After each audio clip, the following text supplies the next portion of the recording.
welcome back to the Nerd Rage Podcast. I'm Ryan Anderson, and joining me to my left, as always, is the Skype man, Hype Man. Brad Learman. Hey, what's up, man? Hey, what's going on, Ryan? Man, what a week it's been, honestly. I have so much cool stuff coming down the pipeline, but I'm curious, how's school been? Pretty good. Actually been a week off, but to kind of keep myself busy a little bit, I'm actually working on something for the show. Oh, yeah. I remember us talking about this, and I think if it's what I think we're talking about, people are going to be really excited about this one. I hope so, yeah. Because, honestly, I have been wanting to do some cool stuff. I've mentioned trying to get the camera in here, and Amazon's failed attempt to screw me over, and or successful attempt to screw me over? I don't know. But the fact that we don't have our camera yet, and we should have about 2 weeks ago. So I'm getting a new one in here. Hopefully that one doesn't take a month and a half to arrive. But yeah, I think that what you're doing would definitely help on the YouTube front of it. So I think we're dropping a little bit of hints here and there, but I know with your graphic design degree and your skills in animation that I think it's going to turn out to be pretty good. So we'll keep peppering little things in, but we don't want to spoil the whole thing for everybody. So yeah, actually my set of news though that I wanted to bring up here is that have you been watching Mark Hamill over this, like, I want to say past 2 weeks now on Twitter? Oh, no, I have not. So basically every single day, because I think he's probably tired of the whole May the Force be with you thing, and with May the 4th and Revenge of the 5th and all that, which for anyone who didn't know, yes, those are holidays that they're not really legit, but we like to celebrate them as nerds. Mark Hamill is taken to basically the next level. So every single day it's like May the 1st not be the worst, and May the 8th be totally great, or something like that. And he's just doing it every single day. So shout out to Mark Hamill, who I think people can see on the season finale of The Big Bang Theory. I was just listening to an interview of his just today, and I hope that he's on more episodes of shows, because more Mark Hamill is never a bad thing. So as we continue here, I wanted to bring up my favorite news of the week, honestly. It's that in 2 days, so maybe a day after this airs, I will actually be down in Los Angeles, in the Hollywood area there, on the Fox studio lot, because, Brad, would you believe it, of all the films that I actually get to go to a Hollywood studio lot to review and see a premiere of, I get to see, take a guess. I think I saw something about this. I think it's Predator? The Predator, yeah. The one movie that we have shit on so hard in this past year that, like, I almost feel like they're trying to convince me that it's going to be good. And I'm kind of jealous because I want to be in the theater with you effing. This is why I keep saying, man, we got to bring you to Hollywood, man, or at least to California. But yeah, I have such a hard time with this because the last, like, big screener, like, with executives and all that in the room was when I did Alien Covenant. And I enjoyed that movie, and I know you didn't, and that's fine. I don't want to go down the Star Wars and Alien Covenant route again. But yeah, I don't know. Like, I'm glad that they invited me, and I think it's going to be good. But I told you, and with all due respect to Fox, I've set the bar so low that I'm hoping that I walk out of there and I literally have, like, a good review, or at least a positive review. Like, hey, it's not as bad as we've been saying. But I mean, between the both of us, I think that we're not expecting great things from this movie. So, but I am excited to share with you guys, though. I mean, the fact that Fox was nice enough to give me this screener, talking, what, I want to say like 4 or 5 months advance from when the movie actually drops in September. I mean, that's, I don't like to, I mean, sometimes I like to toot my horn, and, but like, this is one of those moments where I'm just genuinely like, okay, thank you very much. Like, this is really cool and totally unexpected. So, I'm looking forward to sharing that with everyone. Continuing on, here at the top of the hour, We have our Venom and Captain Marvel images that we shared over the last week. I just want to say thank you to the fans because the Venom one got like on our Instagram, it just blew up and took on a life of its own, kind of like the Deadpool thing from the last episode where, you know, Ryan Reynolds gets on and it's like 1,000 people like it. With Instagram, I did the Venom first shot with him with the tongue out and all that stuff, and it got up to like 725 likes, and I was just like, okay, like clearly people like Venom. I don't know what made my image that much more special, but like people really dug it. That and the Captain Marvel one, I just made a meme of basically Nick Fury being a perv because he has this weird kind of like uncomfortable flirtatious look that he's given Captain Marvel, played by Brie Larson, and she just looks like she does not want to be in the same room as him right there. And I just made a little meme about it, and like again, that one blew up too, and I was just like, okay. And again, thank you guys for that.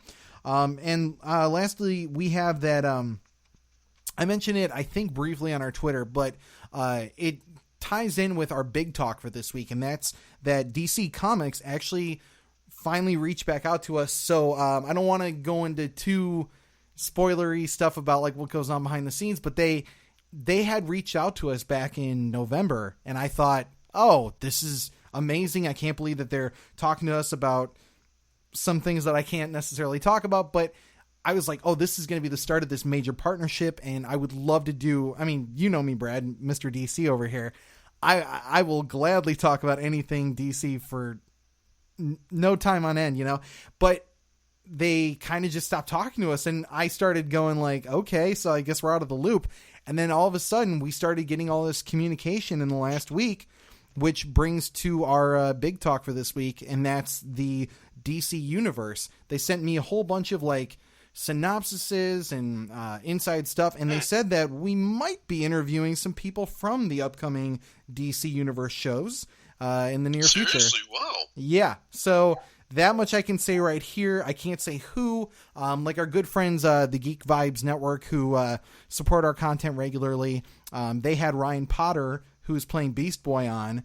He was talking about being on Titans, and shout out to those guys and their content. But hey, if we can get any sort of interviews like that with those guys, or if any of our fans know people, you know, friend of a friend kind of thing that's in the industry, you know, we would love to talk to anyone that you know and do some more interviews. So yeah, I'm just excited to do some more stuff with DC and Marvel. If you're possibly listening, we're not discluding you guys, because we'd be more than happy to interview you guys as well. So yeah, I think that is probably a great place to jump into our regular stuff. So for this week, Brad, DC, Marvel, or miscellaneous? Let's go miscellaneous. Miscellaneous it is. And I know there's some in here that just got added today that you're excited to talk about. So at 3, just a quick one that I wanted to bring up. Have you seen the new Han Solo, what I'm referring to as the quote-unquote Rockstar trailer? Yes. What do you think about this, and where are you currently with Han Solo? I'm lukewarm on it still. The stuff that they showed in the trailer was pretty good, but I really hope that they're not using like 60 to 70% of the good parts for the movie. You know, that's actually a part I had not considered, and I usually do, but yeah, that could be like the whole thing with the kind of 360 or sideways moving train that they've got, which I thought that's a cool kind of set piece for them to be on. And I mean, obviously a lot of that CGI, but when they're actually standing on it, like I think the idea of them having like the atypical top of the train fight, but still having it like move in a sideways direction as it's going, I think that adds like a fun, like futuristic layer to a kind of a classic fight. I don't know. Yeah. I'm just excited for it. And I don't think the trailer spoiled the movie in any way, but we kind of already see all the people that are going to be, I guess, teaming up. Yeah. So that's it kind of takes away the surprise factor in that. Right. And I agree with you on that. I mean, we still don't know a whole lot, because we talked about Enfys Nest, that female villain who's part of the Cloud Riders. She's still kind of like cloaked in mystery, but aside from her and maybe what Woody Harrelson's role is, I guess, I don't think there's a lot of things to thoroughly explore. I mean, like, because with the whole Han Solo thing, a lot of the beats are going to be familiar from stuff that we've heard. It's just more of a matter of seeing it. So would you, putting it this way, would you rather them have not shown a trailer, or would you at least like to have seen one or two before you could invest in this movie? I mean, it's kind of the staple that 2 trailers kind of come out for any movie. True. And I think they're at 3 at this point. I just think that the first trailer was good. Yeah. For what it offered, but I think the second one it gives a little. It gives away a lot of the the character reveals that we don't get to enjoy in the theater now. Yeah, I guess that's true. Yeah, I kind of wanted them to. I mean, I understand why they did the whole thing with Kira, played by, man, I can't think of her name, from Game of Thrones. I want to say Natalie Dorler, but that's not right. No, that's definitely not Natalie Dorler. No, I know. Yeah, Amelia Clark. Thank you. The fact that they keep showing her and kind of like how she's motivating him to be the person that we know him to be. Kind of figuring out that he's born to be a smuggler, that sort of thing. The only, actually, I say counter to what we were just talking about. We still don't know the details of some of the characters. Well, I mean, obviously we know like Chewie is in it, but I can't think of her name. I think it's Thaddeus Newton. She's supposed to be in this, and I think she was in the promotional stuff, but I haven't seen her in any of the trailers. I've only seen her in the second one, and it's really brief because I think she's in a ship or she's in the Millennium Falcon, one of the two. Yeah, something like that. Yeah, I just I don't really know what she's doing in the movie. I mean, I think she's supposed to be some sort of like spy or smuggler character as well, but again, I think what she's doing is kept well enough under wraps. I mean, she bragged on some article a while back. She's like, I'm going to have a toy and everything, was her quote.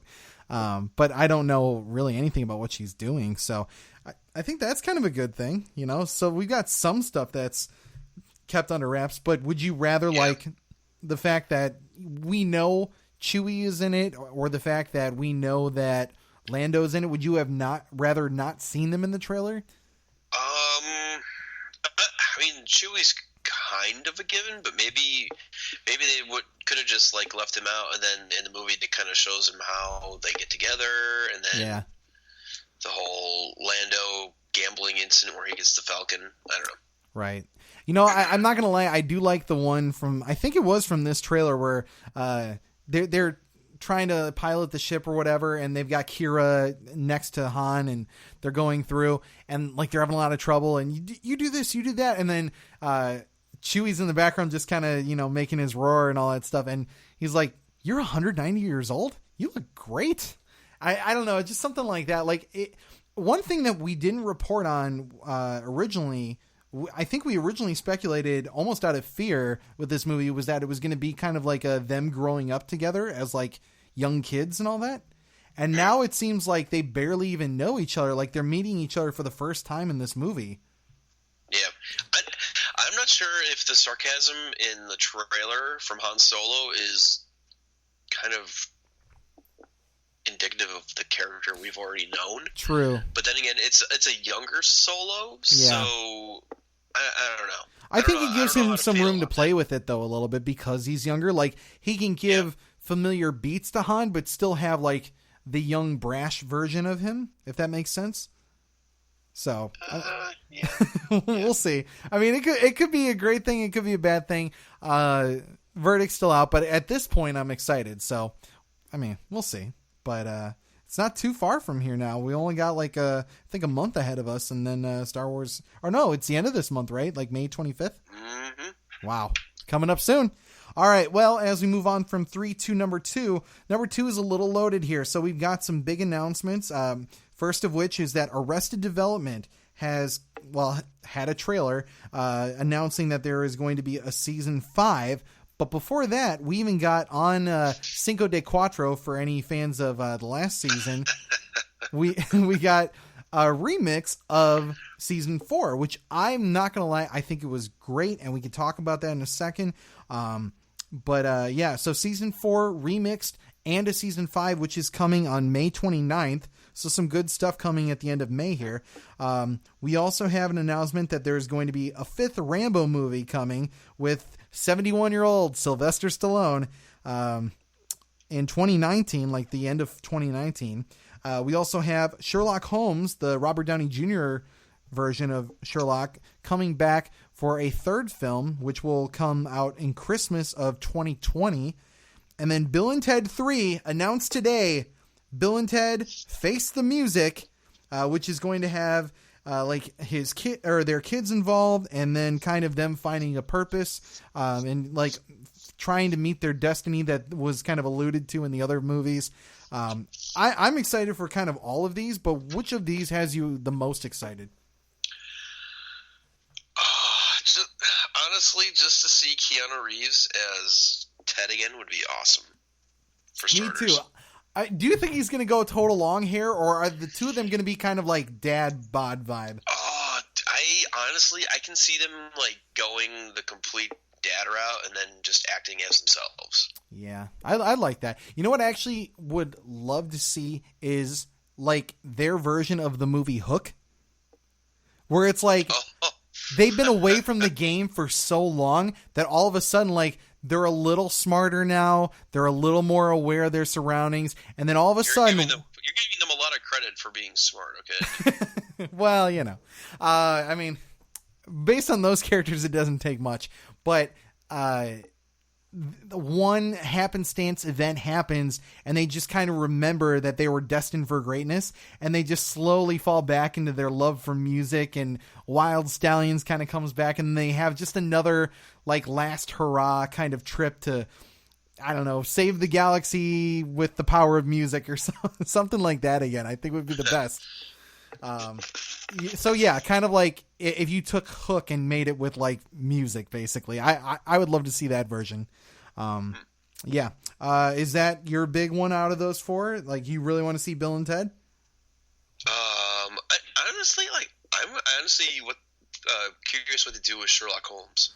I know. I think we talked about this like maybe 2 episodes ago, but you and I had mentioned that we both love it, and I think I saw one of the 2 of them with you, and I can't remember because it's been so long. What was the last one? Like 2010, maybe? Oh, it's been a long time. And to be perfectly honest. Point blank, though, we love both of these movies, and the fact that Robert Downey Jr. is coming back to them, to me means one of 2 things, or at least one of 2 things. And for me, it's probably more specifically that he's going to be leaving the Avengers, and he's looking for another, vehicle that he can jump onto. Either that, or he just wants to diversify his portfolio a little bit. But yeah, I mean, because he's being used less and less in the MCU. Yeah, I mean, it's a little disappointing, and I will say what was not disappointing was the amount of listeners for our Infinity War Reacts video, nice. that our recording that we did, the reacts that we did. Thank you guys for that. But yeah, I think they are trying to slowly usher him out, and it's a little sad. I'm not gonna lie, but if he's back doing Sherlock Holmes, I'm not disappointed. Do you think that they should bring back the director of the first 2 films, Guy Pearce? Or wait, no, Guy Ritchie. There it is. I knew it would come back to me. Yeah, it's Guy Ritchie. I always want to say Guy Pearce. Bring back Guy Ritchie. I would hope that's one of their, goals for this movie. Well, see, that's where my confusion with this is. Is this going to be in conflict of that Aladdin movie that he's been doing for Disney? Because frankly, I would just say shut down all of the Aladdin stuff. I don't care about a live action Aladdin. Yeah. And with all the controversy of using Americans instead of Middle Eastern actors and all that stuff, I want to see that movie because it's him directing it. But it's one of those things where as soon as you start to hear about controversy, it's just like, I hope that something good comes out of this, because right now I'm skeptical about how that's going to turn out. But yeah, all in all, though, I mean, which of the two of them did you like better? Oh man, I still like the first one a little bit more than the second one. See, I love when they have him face off against Moriarty, because that's always been like his mental equivalent, like the one who always bests him at every turn. But there was something very special about that first movie that just, I think I'm kind of with you, where like they got the tone right. And for me, you know, even though I loved the books growing up, there was something nice and fresh about it, where it wasn't just like, hey, we're going to do the, you know, atypical like Hound of the Baskervilles kind of storyline for Sherlock going forward. And that's why I think I enjoyed that one, because it felt so fresh and original. But I guess we'll see if the third one turns out to be something fresh or something not so much. But we'll keep you guys posted on that one. For me, I think the thing I'm most excited about, as I mentioned, was Arrested Development Season 4, and the fact that we're going to get a Season 5 in like a month kind of time frame of each other. Season 4, for any of you guys who felt maybe like you were disenfranchised with the way that they did the original cut, where for those who don't know, they kind of basically did it like character by character, where it was like, oh, this is this person's story, and this one's this person's story, and now Buster's got a whole thing about what he's been doing. And then they kind of made it singular stories that kind of culminated together at the end. And I think it was a movie. It was like a Japanese movie called like Rashomon or something like that, that did something similar to that, that I heard was kind of like the inspiration for why they did it the way they did. Cause, well, I mean, to put it simply, the actors only got more popular as time went by, so it made it more convenient for them to shoot them independently rather than try and get them all in the same place for, I don't know, like 12 or 13 episodes or whatever it was. So it made sense from that standpoint, but 90% of the people I talked to were like, it wasn't their best season. And they re-edited it, I think just like a week or two ago. It was a week ago, because it came out on Cinco de Cuatro, and I actually thought it blended a lot more seamlessly than the other one did, because the other one felt like singular story, and then kind of like a culmination, whereas this kind of felt like one big through line from beginning to end, with maybe a couple hiccups in the middle, but they weren't terrible. It just felt more complete this way, and I liked it. And well, first, what was your thoughts on Season 4, and are you excited for Season 5? I actually like the format they had it in the first place. Oh, really? Okay. Yeah, I think like such a hiatus from the show when it last played, getting like a singular episode for, you know, one or two characters was actually like kind of refreshing. Oh, okay. Well, I mean, that's cool to hear too. Because I think Amanda really likes Season 4 too. She's probably going to kill me. She's like, no, I didn't like it. But I think she liked it. And like, her and I never had a real big problem with it. I wasn't one of those people who went on top of a mountain and was like, oh, this is the worst season. But it did feel different. And I think at the time it felt refreshing. But like, I haven't really gone back to rewatch them since. So when I go back and I watch this remix version, it feels like there's a lot more scenes that they might have added, and they could have done that while they were doing Season 5. Which would, they could have yeah. Oh, what were you going to say? No, they could have easily added some extra scenes while they were shooting Season 5. Yeah, I mean, and if they did, cool, because, I don't know, the jokes this time around felt fresh, like I hadn't seen a lot of them before, but I still say, and I'm glad that they kept the majority of it, at least from what I could tell. The whole Fantastic Four, the musical, like that really was why I love that season, just for that part. You know, there are just so many great things in Arrested Development that I'm glad that they're, you know, they didn't want to end it on Season 4. I think they felt that was not necessarily a disservice to the fans, but they could tell that there was something different that just wasn't working, and they're giving it another try. And even if you feel like you felt like you're a lapsed fan and you're like, it wasn't for me, I've moved on, I'm saying even if you don't want to watch Season 4 again, I'd say give Season 5 a try, because it looks like they They did it the right way. They got everyone in the same room together. They're not doing staticky episodes. I think it could really impress a lot of people again, and we could get a good season ahead of us. So I'll leave it at there, and we'll move on to our number one, which is all about buys and deals. The first thing is that Hasbro has bought the Power Rangers franchise for, take a guess. Just take a wild guess at how much they bought the Power Rangers franchise for. I'm going to say $700 million. Woo! That's higher than I would have guessed because it is $522 million. Really? The Power Rangers have been bought for $522 million by Hasbro.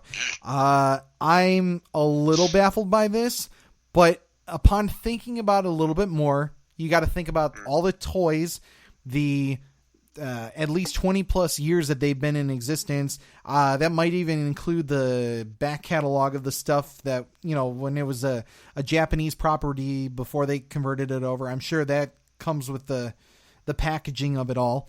And the fact that you've got movies, the toy line, I mean, just the whole shebang, it kind of adds up. So are you excited to see Hasbro collect up another 80s, 90s kind of toy franchise and bring it into the fold? You know, Hasbro movies haven't really done well, I guess. Unless your name is Transformers, yeah. Well, the Transformers, it kind of waned after, the second movie? Oh, yeah, I'm not really defending Transformers here by any means. I'm just saying, like, they basically had one big hit franchise, and the rest have just been like, you know. Yeah, I mean, even G.I. Joe wasn't... I mean, the first one was all right. The second one was okay. See, I think the second one was the better movie, but the first one I actually enjoyed more because I like the cast. That second movie is an abomination. You don't like the second one? Interesting, because I keep hearing... Really. I keep hearing other people say, like, no, the second one is the one they got right. And I'm like, I mean, I guess the story is better. The first one felt a little hokey. No, honestly, the reason I hate that second one is because there's too much focus on The Rock? The Rock. Yeah. Oh, I know. That's why I don't like it either. I mean, nothing against The Rock. I just saw Rampage, and my quick review on that is, like, with The Rock, like, he brings an emotional part to it in a movie that should be kind of more of a mindless, you know, like a Michael Bay style film. And I'm as a fan of that video game franchise, I kept thinking to myself, like, I like the dynamic he has with that George the Gorilla in that movie, but like it's so full of action that basically the third act is Batman v Superman combined with Man of Steel. And if any one of our fans gets where I'm going with that, let me know on Twitter. I might have something funny that I can send you that's related to those things. But back on point with Dwayne, though, like everyone keeps, you know, putting high praise on him, but he's as good of a guy as he is, and he seems like a really genuine dude. I don't think his movies are that worthy of the praise they're getting. I did not like Jumanji. I didn't like him in that G.I. Joe film, although I thought that movie was okay. Actually, I think the best part of that second one was that whole like mountainside fight, as ridiculous as it was, with what's his name? Is it like Storm Shadow or? Yep, Storm Shadow. Is it? Oh, okay, cool. Yep. So Storm Shadow and Snake Eyes. Snake Eyes, that's the other one. Yeah, I don't know. So you don't like the second one at all, then? Not particularly, because they killed my favorite character. Oh, yeah. Yeah, they said he was dead, but then someone told me, oh, well, it was going to be a surprise for the third movie that he actually came back. That's never going to be made. Yeah. Oh, yeah. They're rebooting the entire thing. They're going to try. See, and that's my big point with all of this, though, is Hasbro getting the Power Rangers. They're trying to create this big connected universe because, you know, everyone's got to have a super connected universe because they have to be better than Marvel, which I kind of got to roll my eyes at that one because, like, it doesn't. We've talked about this at many times and in many different capacities. Like, even with the DC stuff, like, the idea is not to rush into this big, like, holy crap, look at how many cool things are in this. Not everything even in a small scale, not everything has to be Ready Player One, where it's like, look at cool thing. You have to build and earn upon those moments and get yourself to a place where you're like, holy crap, after investing in this guy and that guy and that guy and that girl and whoever, now they're finally coming together. And that's what makes it really cool to finally see them build to this moment. And I don't think that's happening. I honestly think Hasbro is making a ploy to increase toy sales with this. Oh, yeah. See, and again, one of my biggest, I guess enemies, I don't know what the word would be, that I cannot stand, who exists in like the Hollywood sphere, is Avi Arad. And I've talked about him at length on our show before. The guy looks at everything that he's produced for Marvel, whether it's on the Fox scale or even in a smaller scale to the Marvel Studios, because he did some that I just realized, and I was like very surprised at that. But as a producer, he was the one who tried to make like Spider-Man 3. Well, we got to push for Venom. He's such a popular character, but yet he's not really part of the original storyline. So now he feels like a forced in character, and then it falls apart all because he only cares about trying to create a toy line, because that's where to him the money is. And I just hate when, I mean, nothing against toys, because we all grew up with toys, but when that's your MO for a movie, you're coming at it from the wrong way. Your movie should be good, and so good that people are excited to buy the toys that you're going to create from that movie. And I don't understand why that logic is so backwards for some people, where it's got to be like, oh, well, if you make him with a jetpack, people are going to want to see that movie. Like, come on, what? Perfect anecdote for this topic is... What's that?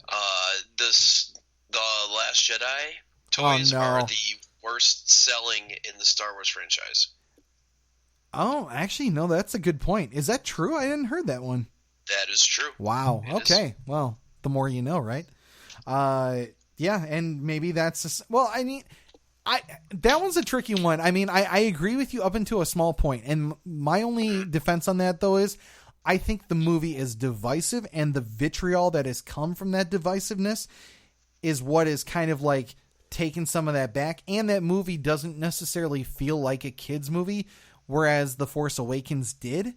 So, I mean, I agree, because again, it's a lesser film in terms of popularity. So tying back to my original point, yes, that actually makes a lot of sense to me, that if it's less popular, then therefore toys would be less popular for that. So yeah, that I did not know. So thank you for that. But yeah, any final thoughts with Hasbro getting the Power Rangers? Are you excited to see Power Rangers interact with Transformers or G.I. Joe or something like that? I want to see the G.I. Joes go to space. Ooh. And fight Frieza. Or not Frieza. Frieza, wow. You really went off the anime in there. Repulsa. Sorry. My Power Rangers knowledge is like almost zero. I can actually see where you went with the whole Frieza and Rita Repulsa thing, as weird as that connection was. But yeah, that's true. Yeah, that was an interesting one. I'll give you that one. But yeah, I kind of want to see, like, Round Space Knight, and I want to see stuff like, Transformers done, more akin to the cartoons rather than trying to make the big CGI mashed up metal fest that they'd been doing. And I want to see G.I. Joe just be G.I. Joe. That's the thing that's crazy about all this to me, is like, I don't know why they're trying to merge them together when G.I. Joe is such a littered lot of characters that, much like He-Man, it's like you have so much to play with in that specific universe that I don't understand why you can't focus on just getting one movie right for them before you go in like, well, in our end credits, we're going to have a truck pull up at the very end, and that could be a Transformer. Like, that's the thing I want them to avoid at all costs. I just don't want to see it, but I think they're going to do it no matter what I say. So, yeah, best of luck with Hasbro, Universal, and all that stuff. Continuing with the number one here, though, an even bigger story is the fact that we just found out that Comcast is trying to buy Fox and their properties in a intentional and maybe somewhat desperate attempt to avoid the entire Marvel universe and the Fox properties that exist there from going over to Disney and making Disney an even more fantastic and, over the top company filled with basically everything under the sun. So where do you stand on Comcast trying to literally pay a cash amount to Fox to try and get them to not give the Marvel and Alien and Predator franchises away over to Disney there? I don't think Comcast is doing it intentionally to flip the bird at Disney. But I think Comcast does see the value of some of the properties that Fox does have besides any MCU character or any Marvel character, that is. I gotta say, even though I would like to see the Fox held characters separate from Disney, them going to Comcast is the worst scenario. Is the worst. Comcast that's right. Yeah, you did tell me this last night. I think Comcast is one of the lowest rated companies in America. I think in terms of customer service and all that stuff. Yeah. Oh, yeah, they're the worst. They overcharge on a lot of their packages. I don't know if it's the Chicagoland area. They have specifically only Comcast. You can't get anything else. Is that true? I'm not necessarily true. Obviously, I moved from the Midwest. In Wisconsin, we had Charter, which was technically Time Warner previously or whatever, and they were terrible. And everyone in Wisconsin hated Time Warner for the longest time, even though I was like, I don't know, just cable, whatever. But Troy, he lives down there, and I think he has AT&T. So I think it's probably someone different than Chicago, but. Okay. That's good. Either way, if you're pretty much pigeonholed into one service, that really sucks for you regardless. And, and this is what I talk about in terms of the whole DC versus Marvel thing, where I keep hearing people saying oh man, I can't wait for that one day where DC gets bought by Disney. I'm like, no, I don't want that. It's the same way. That'll never happen. I know. Yeah. That would that would turn into a straight up monopoly. Oh yeah. And same thing goes for, the Fox characters coming over to Disney. Now, I'm not saying that that's necessarily a monopoly, but it damn well might as well be. Because when you think about that, I mean, just how massive Fox's characters really are. You've got so many individual ones that are, whether it's a Simpsons, Family Guy, we talked about Alien and Predator, and I mean, there's just so much back history with 20th Century Fox that those characters coming over to Disney, my biggest worry is that they're going to minimize the product with trying to make the Marvel movies. We went from a period where you could have 5 to 6 Marvel movies in 1 year, and now it'll be down to 3. And I even had a debate with one of the people in our community where he was like, yeah, but the quality is going to be better. And I know that I'm kind of in the minority on this, but I would rather see 5 Marvel movies in a year rather than 3. Even if 2 of those are mediocre, that's still more characters that we get to flush out, and we can have that Kitty Pryde movie, or we can have a Gambit movie if that ever happens. But we can have those kinds of fun things that maybe it's not going to be for everybody. Maybe it's not going to be Infinity War, but we have to understand that there's a world where you can have Ant-Man, and there's also a world where you can have Infinity War, and you can also even have movies that aren't in that same vein and still have it be fun, I don't know, Days of Future Past, which people seem to love. So, not to throw shade at Days of Future Past, but it's just that sort of thing. I would just rather have 5 than 3. I mean, it sounds like simple math, but I don't think you really diminish quality, because Marvel Studios is still going to give you Marvel Studios quality content. But there are people that still care, like yourself and myself, about what Fox was doing. Even if they weren't all, knock it out of the park, amazing X-Men movies, they were still interesting enough that you wanted to check them out. Yeah. So I don't know what to make of the Comcast thing, buying them, though. I was thinking about this the other day. just a few hours back, and that if the X-Men came over to Comcast, where Universal is, we could at least have that Hulk versus Wolverine movie, and I'd be down for that. You don't want that? I honestly, you could have that easily. Yeah. If Fox get, or at least when Disney gets the rights to the Fox properties. Well, yeah, absolutely. Because you could have technically it would have to be Hulk and somebody else's movie, and then Wolverine shows up. I think Namor is actually over with Universal on that side too, so you could have Namor actually interact with the Fantastic Four. That'd be kind of fun. There's a lot of good comics with those. But Comcast will screw it up. Oh, of course they will. And again, I don't want to throw total shade at Comcast because they've never throwing shade at Comcast. They've never personally burned me. The one time that I will just personally comment on though is the fact that them as NBC side of things canceling Constantine and some of my other favorite shows on the sitcom side of it all. Like that's where I personally felt offended. Like I was like, there were a lot of shows that they had that they poorly mismanaged on the NBC side of things, even though I do love NBC. Like they took so many shows and just kind of ran them into the ground and never even gave them a chance for a second season. Like, I don't know. There's just a lot of shows that I thought that they didn't really give a chance to that could have been something great. But so this one's such a tough thing for me because I want to not see everything go under Marvel Studios. Nothing against Marvel Studios, but again, the diversification of it all.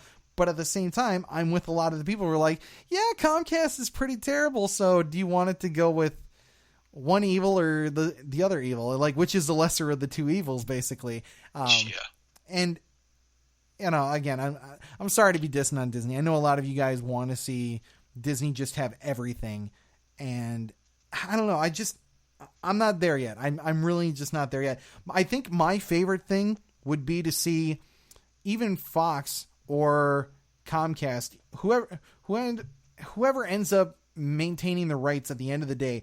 If Disney buys either of those, if Disney buys the 20th Century Fox properties, even if they were to exist over on the Comcast side, if they worked out a partnership like the Sony deal, where they said, okay, you can have them over there, but you have to kind of play within kind of our ballpark here. So let us have the Fantastic Four. You can put up your it's made by us and it's all Universal, but at the end of the day, we're going to kind of run the show on these.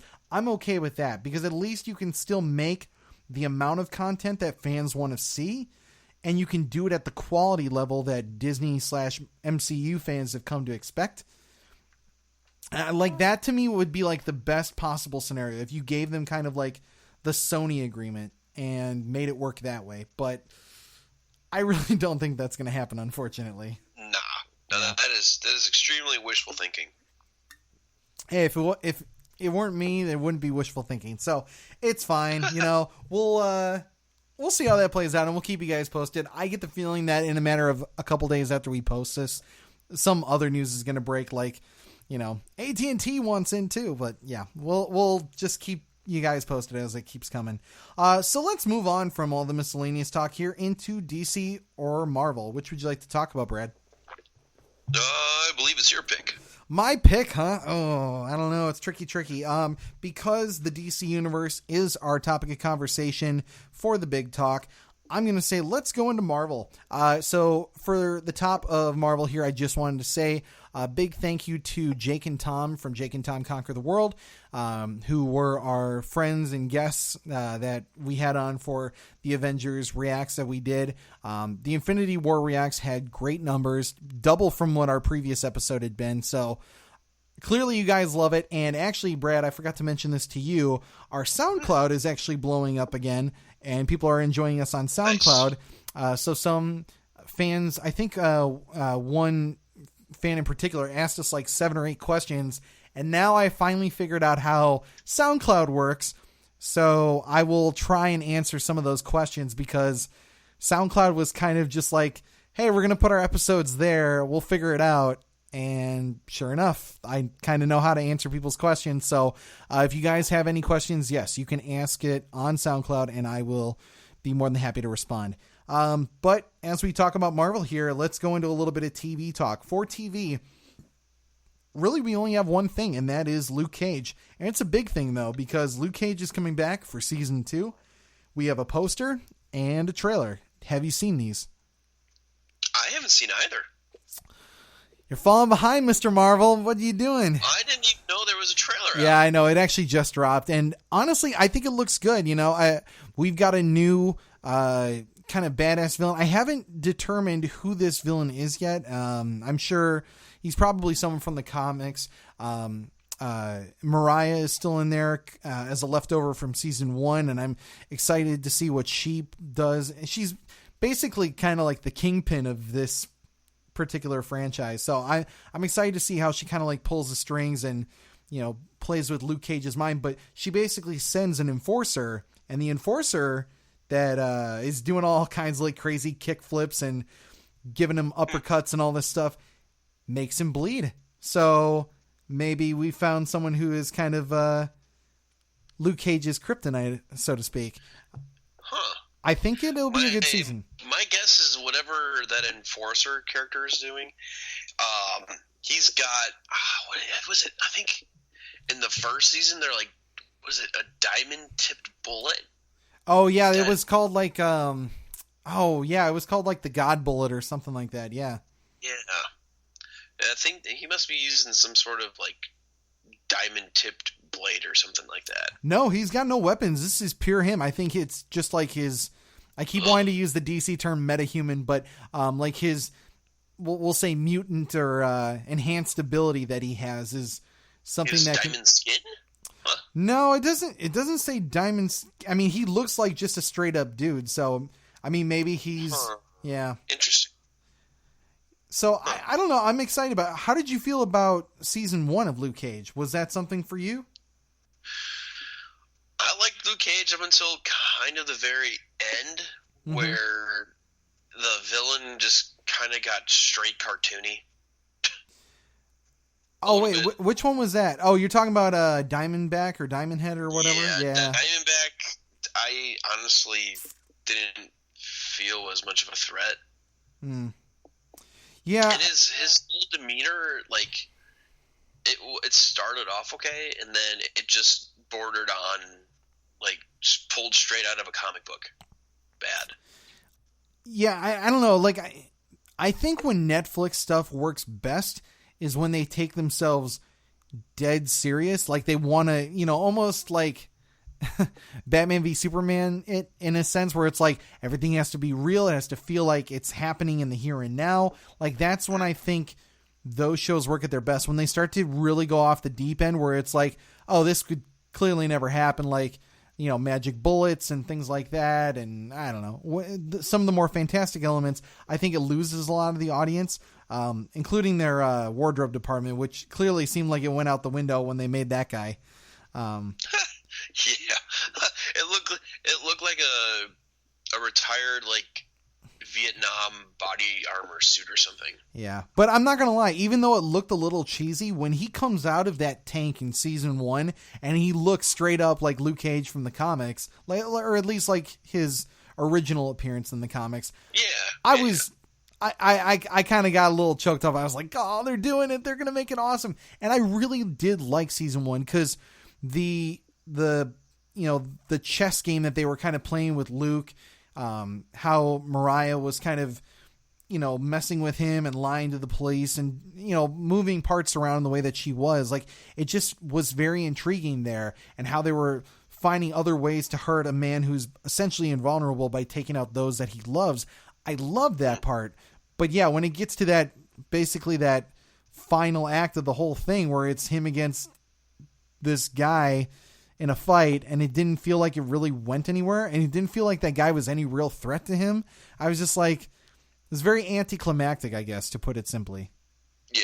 So, fast forward here, Bushmaster is the name of the new villain, and he's apparently just, another bulletproof kind of individual like himself. So I guess, to put it simply, like, it's just fighting like a mirror image of himself. So I don't know. I don't like the name Bushmaster at all. I think that sounds like an antiquated term. Bushmaster. Kind of like when they used M'Baku in Black Panther, and in the comics he's referred to as Man-Ape, and I can understand why people would be offended by that. Like, I feel like the use of a name Bushmaster is kind of like, yeah, I hope they just call him by like a, like his human name or whatever, because Sure. yeah, not the biggest fan of that, but I find it interesting though in this kind of little teaser that we get that he can actually take it to Luke Cage, fist fighting and all that. So, is there anything that you want to see from this season specifically? I know the one woman is going to have a robot arm now. Oh yeah, they do show that in the trailer too. They show her kicking butt. I think they make some sort of reference to her being like a sidekick, and I think she says something like, I think it's something like, what makes you think I'm your sidekick? Basically, like maybe he's her sidekick, which I thought was kind of a fun little line. Nice. Are you excited to see more of her? Yeah, I liked her character in the first season. Okay. Yeah, I mean, I'm curious what they do with her, honestly.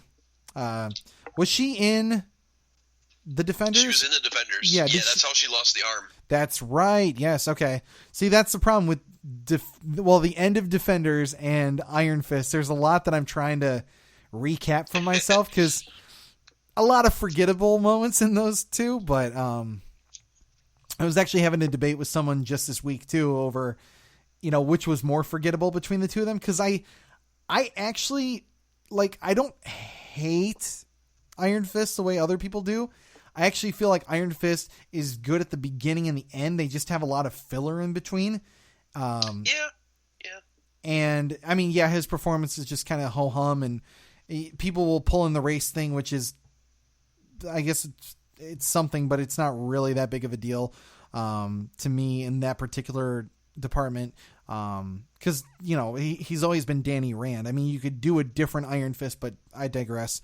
And at the end of the Defenders first season there, it's just like, well, I don't want to spoil it for anyone who's at least interested in checking that out, but like the way that they ended it was like, you put them here, they're fighting in this weirdly unexplained place, and then, the way things happen, I was just like, I don't even know what all this was for.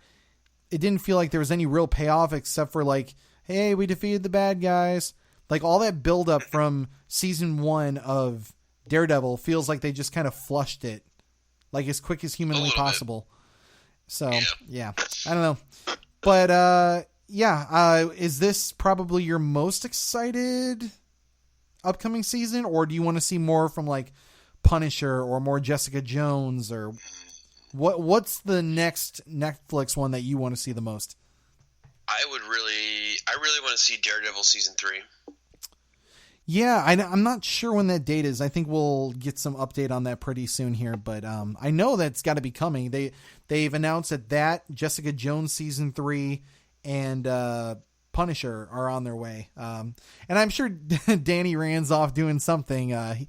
He's actually supposed to be popping up in Luke Cage for this season. Even on their Twitter, they had some sort of like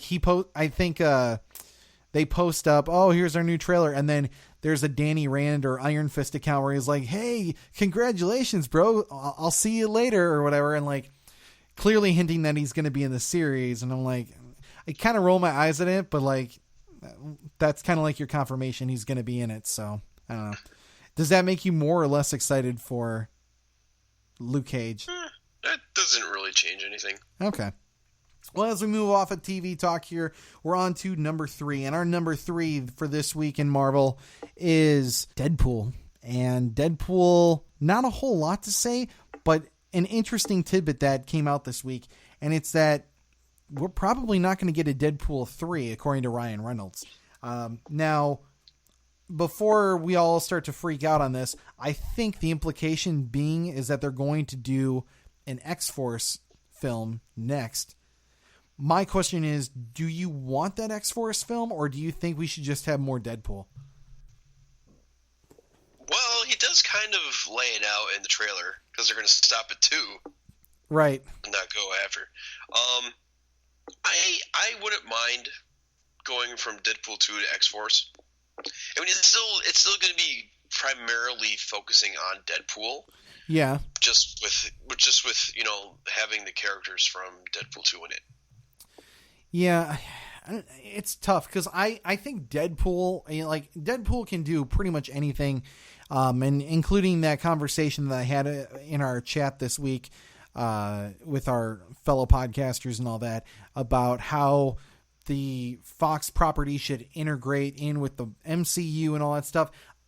I know that Deadpool works with pretty much any capacity. Like he can be the meta guy, but still kind of be mixed in with, whether it's killing the Marvel universe or it's him just kind of like palling around with Spider-Man in his own awkward and funny way. Like he can still be incorporated in, but I like the idea of Deadpool just doing Deadpool. Like he feels perfect in that realm where he's the reactionary piece to everything that's going on in comic book lore and comic book movies.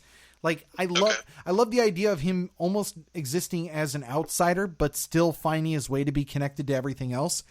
We've got a story on the DC side of things where they even make a reference to him, which I personally loved, but I don't think he's as interesting if you mix him in with, the next Avengers movie. Like he'll be fun for quippiness and all that stuff, but I think his tone and his humor, when you start to put him in with more people, starts to get, shadowed out, and he starts to lose some of that identity for the sake of what other people have to say. Like at the very most, even though I'm excited for Deadpool 2 and the fact that he will be interacting with the people he will, at the very most, I wanted to see him in a buddy cop capacity, which is what I thought originally that him and Deadpool were going to have, where it was just the two of them, like, I'm the most serious guy in the room and I'm going to take everything serious. And then on the other side, here's Deadpool just like, I don't really care. And that looks really stupid what you got there on your belt, like that's what I kind of wanted. And I'm not saying that, Deadpool 2 is going to be bad by any means. And unfortunately, because I'm going to see The Predator at the Fox Studios, I won't be able to go and see Deadpool 2, which I had a screening for up in, I want to say, a San Francisco area. So yes, I am missing out on Deadpool 2, but because Amanda loves it as much as I do, I figure I can wait for when she moves out here, and then we'll go and see that together. But I ultimately feel, though, like Deadpool works best on his own. I mean, what is your take? Do you like him interacting with more people or less? I mean, honestly, him interacting with X-Force would be pretty hilarious. Yeah. Like I said, I think it's gonna primarily focus on Deadpool. Right. Just with, sprinkling in more details and info about the other members of X-Force. But I do like the part where you said he's kind of like the outsider, and he's kind of the reactionary piece of everything else that's going on. Yeah, I mean, think you do have a point with that. Sweet, I have a point. All right, cool. But yeah, like I don't know, that's just my viewpoint on him. Like I know he's done pretty much everything in the comics. He's ridden on T-Rexes. He's jumped across panels to make fun of, whatever thing was going wrong and whatever the Avengers were doing. Like he'll do all sorts of things, and that's the fun and flexibility of that character. But I think what makes it best is him being kind of like like if you were to give a stand-up comedian a comic book and say, hey, do a whole bit on this right now, no matter how serious or how jokey that comic book is, I want you to poke as many holes in what is going wrong here. And like, I feel like that's where Deadpool shines at his best. Like he's basically never going to die. Like he's completely invulnerable. And the more jokes he throws, the less you think about how absurd the character is in the first place. And not as a diss on Deadpool. Like, I mean, there's a lot of characters that are completely absurd in comics, no doubt. But like, I think that's what makes him the most interesting. Cause like when people bring up Superman, people are like, oh yeah, well, Superman, what can't that guy do? He can fly. He can basically never die. Like it's only this green rock that can kill the guy.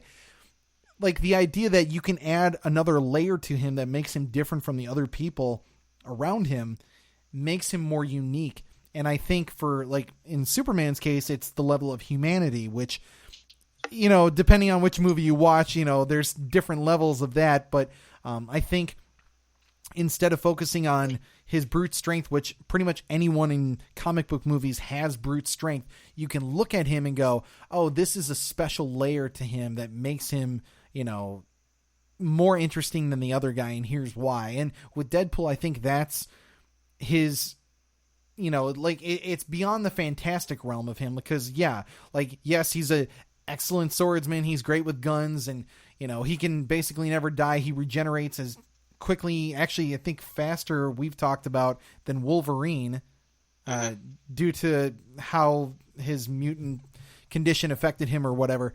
But like, once you get past that, it's just like, I mean, that's cool. And yes, I want to see him like, you know, go chop suey on whoever, you know, wants to fight him in battle. 'Cause that stuff is fun, but his comic side is really where I think he stands out far beyond anyone else in the rest of comics. Is he really just kind of takes that finger and points it right back at the hero and goes, clearly, dude, you're ridiculous and you need to realize why. And that's what I love the most about him. But I digress. Any other final thoughts on Deadpool or the fact that, we also found out that TJ Miller will not be returning, which I don't think that should be a surprise. But any other thoughts on Deadpool? Can't wait to see it. Same here. All right, at number 2, let's dip into a little bit of the Sony Marvel verse there. First of which we've got the Into the Spider-Verse movie, the upcoming animated Spider-Man film, which we've been talking about pretty much on every episode as of late.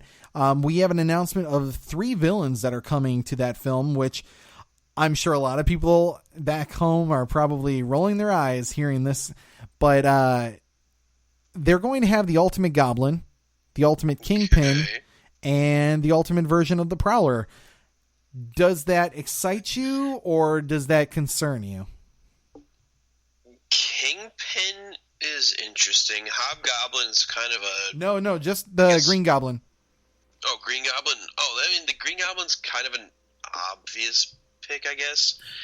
Prowler, less so, I guess. Okay. Sort of. Yeah.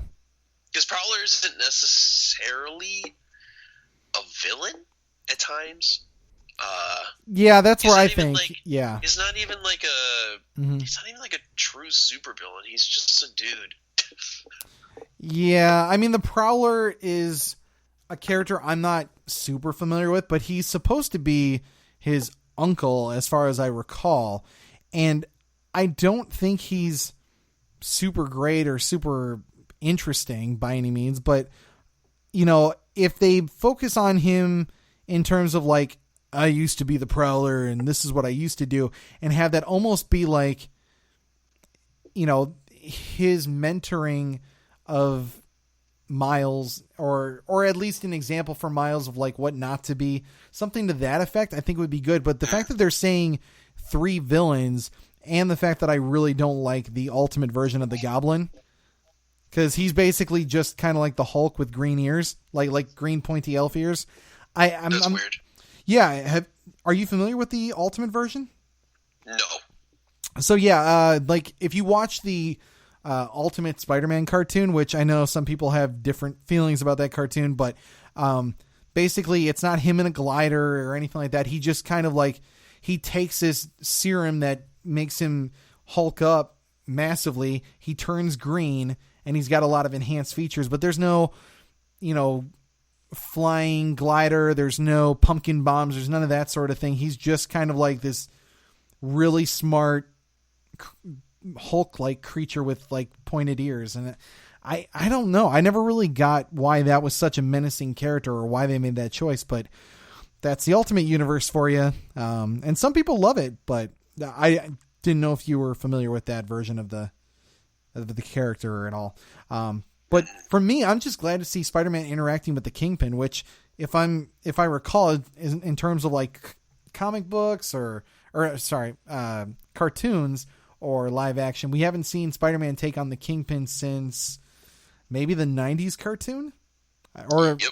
or maybe some of those other ones that there's Spectacular Spider-Man and all those comics, or the cartoons. I keep wanting to say comics, but where he interacts with all these different characters, but I don't remember seeing him take on the Kingpin, which when I was growing up, especially again, the 90s cartoon, that was all I remember. Like him, Doc Ock, and every once in a while you'll see him take on like the Shocker or whatever. And that was a cool thing for me as a kid, seeing those sort of interactions. But, I was just kind of surprised that they made a 3-villain movie again. Like why do you think that they would do that? Do you think this is them being greedy and trying to like force a universe, or do you think that this could work unlike Spider-Man 3?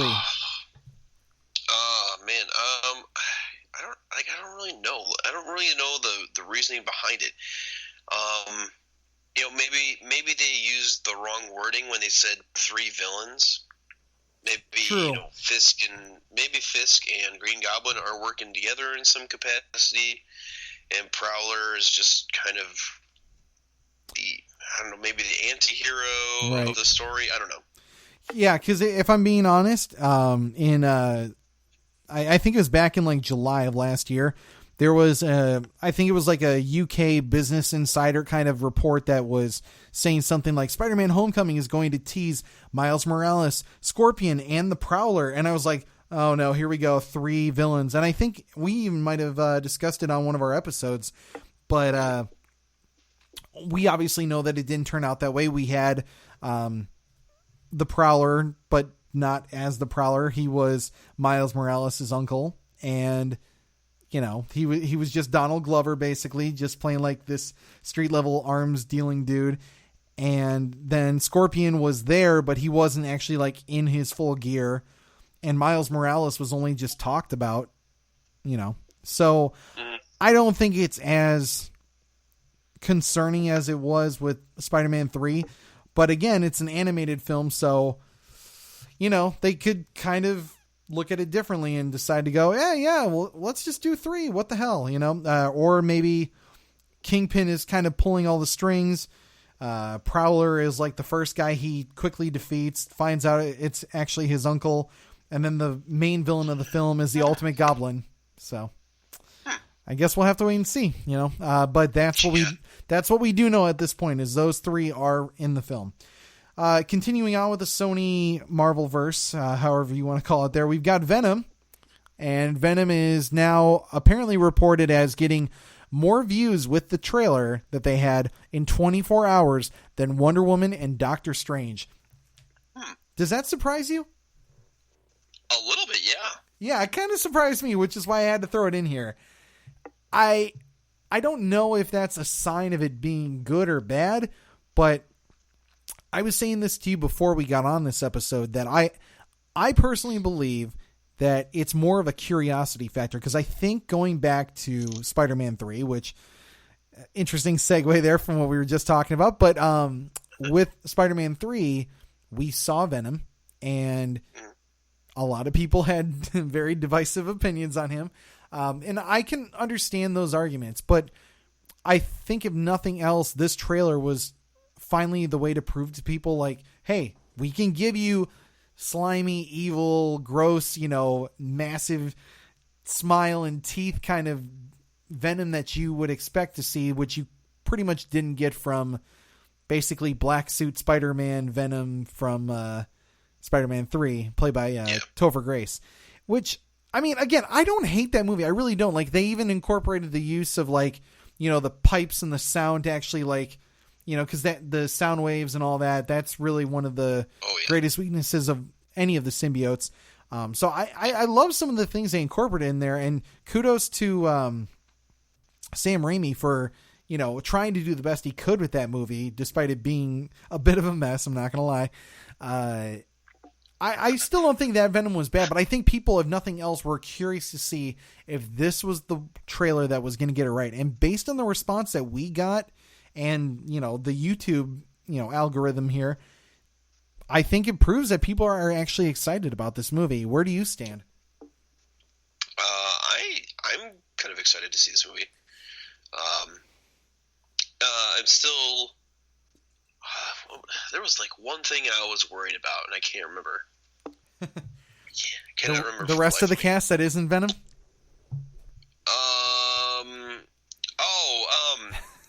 The Michelle Williams character. Oh yeah, the girlfriend. What is her role technically? She's his girlfriend, and in the comics, I think she actually becomes one of the symbiotes. Okay. I'm not gonna lie, I would like to see Michelle turn into a symbiote herself. I think that'd be kind of cool. Yeah. No. Maybe. Okay. Maybe. But yeah, I'm excited for this movie. I really am. Like this, it does feel a little too dark for me, which is weird because I'm Mr. DC over here who talks about Batman v Superman way too much. But like there's something that feels somewhat intrinsically Marvel now about like it has to be this and it has to be this sort of tone and all that. And this one feels almost so serious that like I don't hate it by any means, and a lot of it feels what I would expect from a Venom movie, but I'm just kind of like waiting for that thing that goes boom, Marvel, aside from like a really cool transformation of Venom.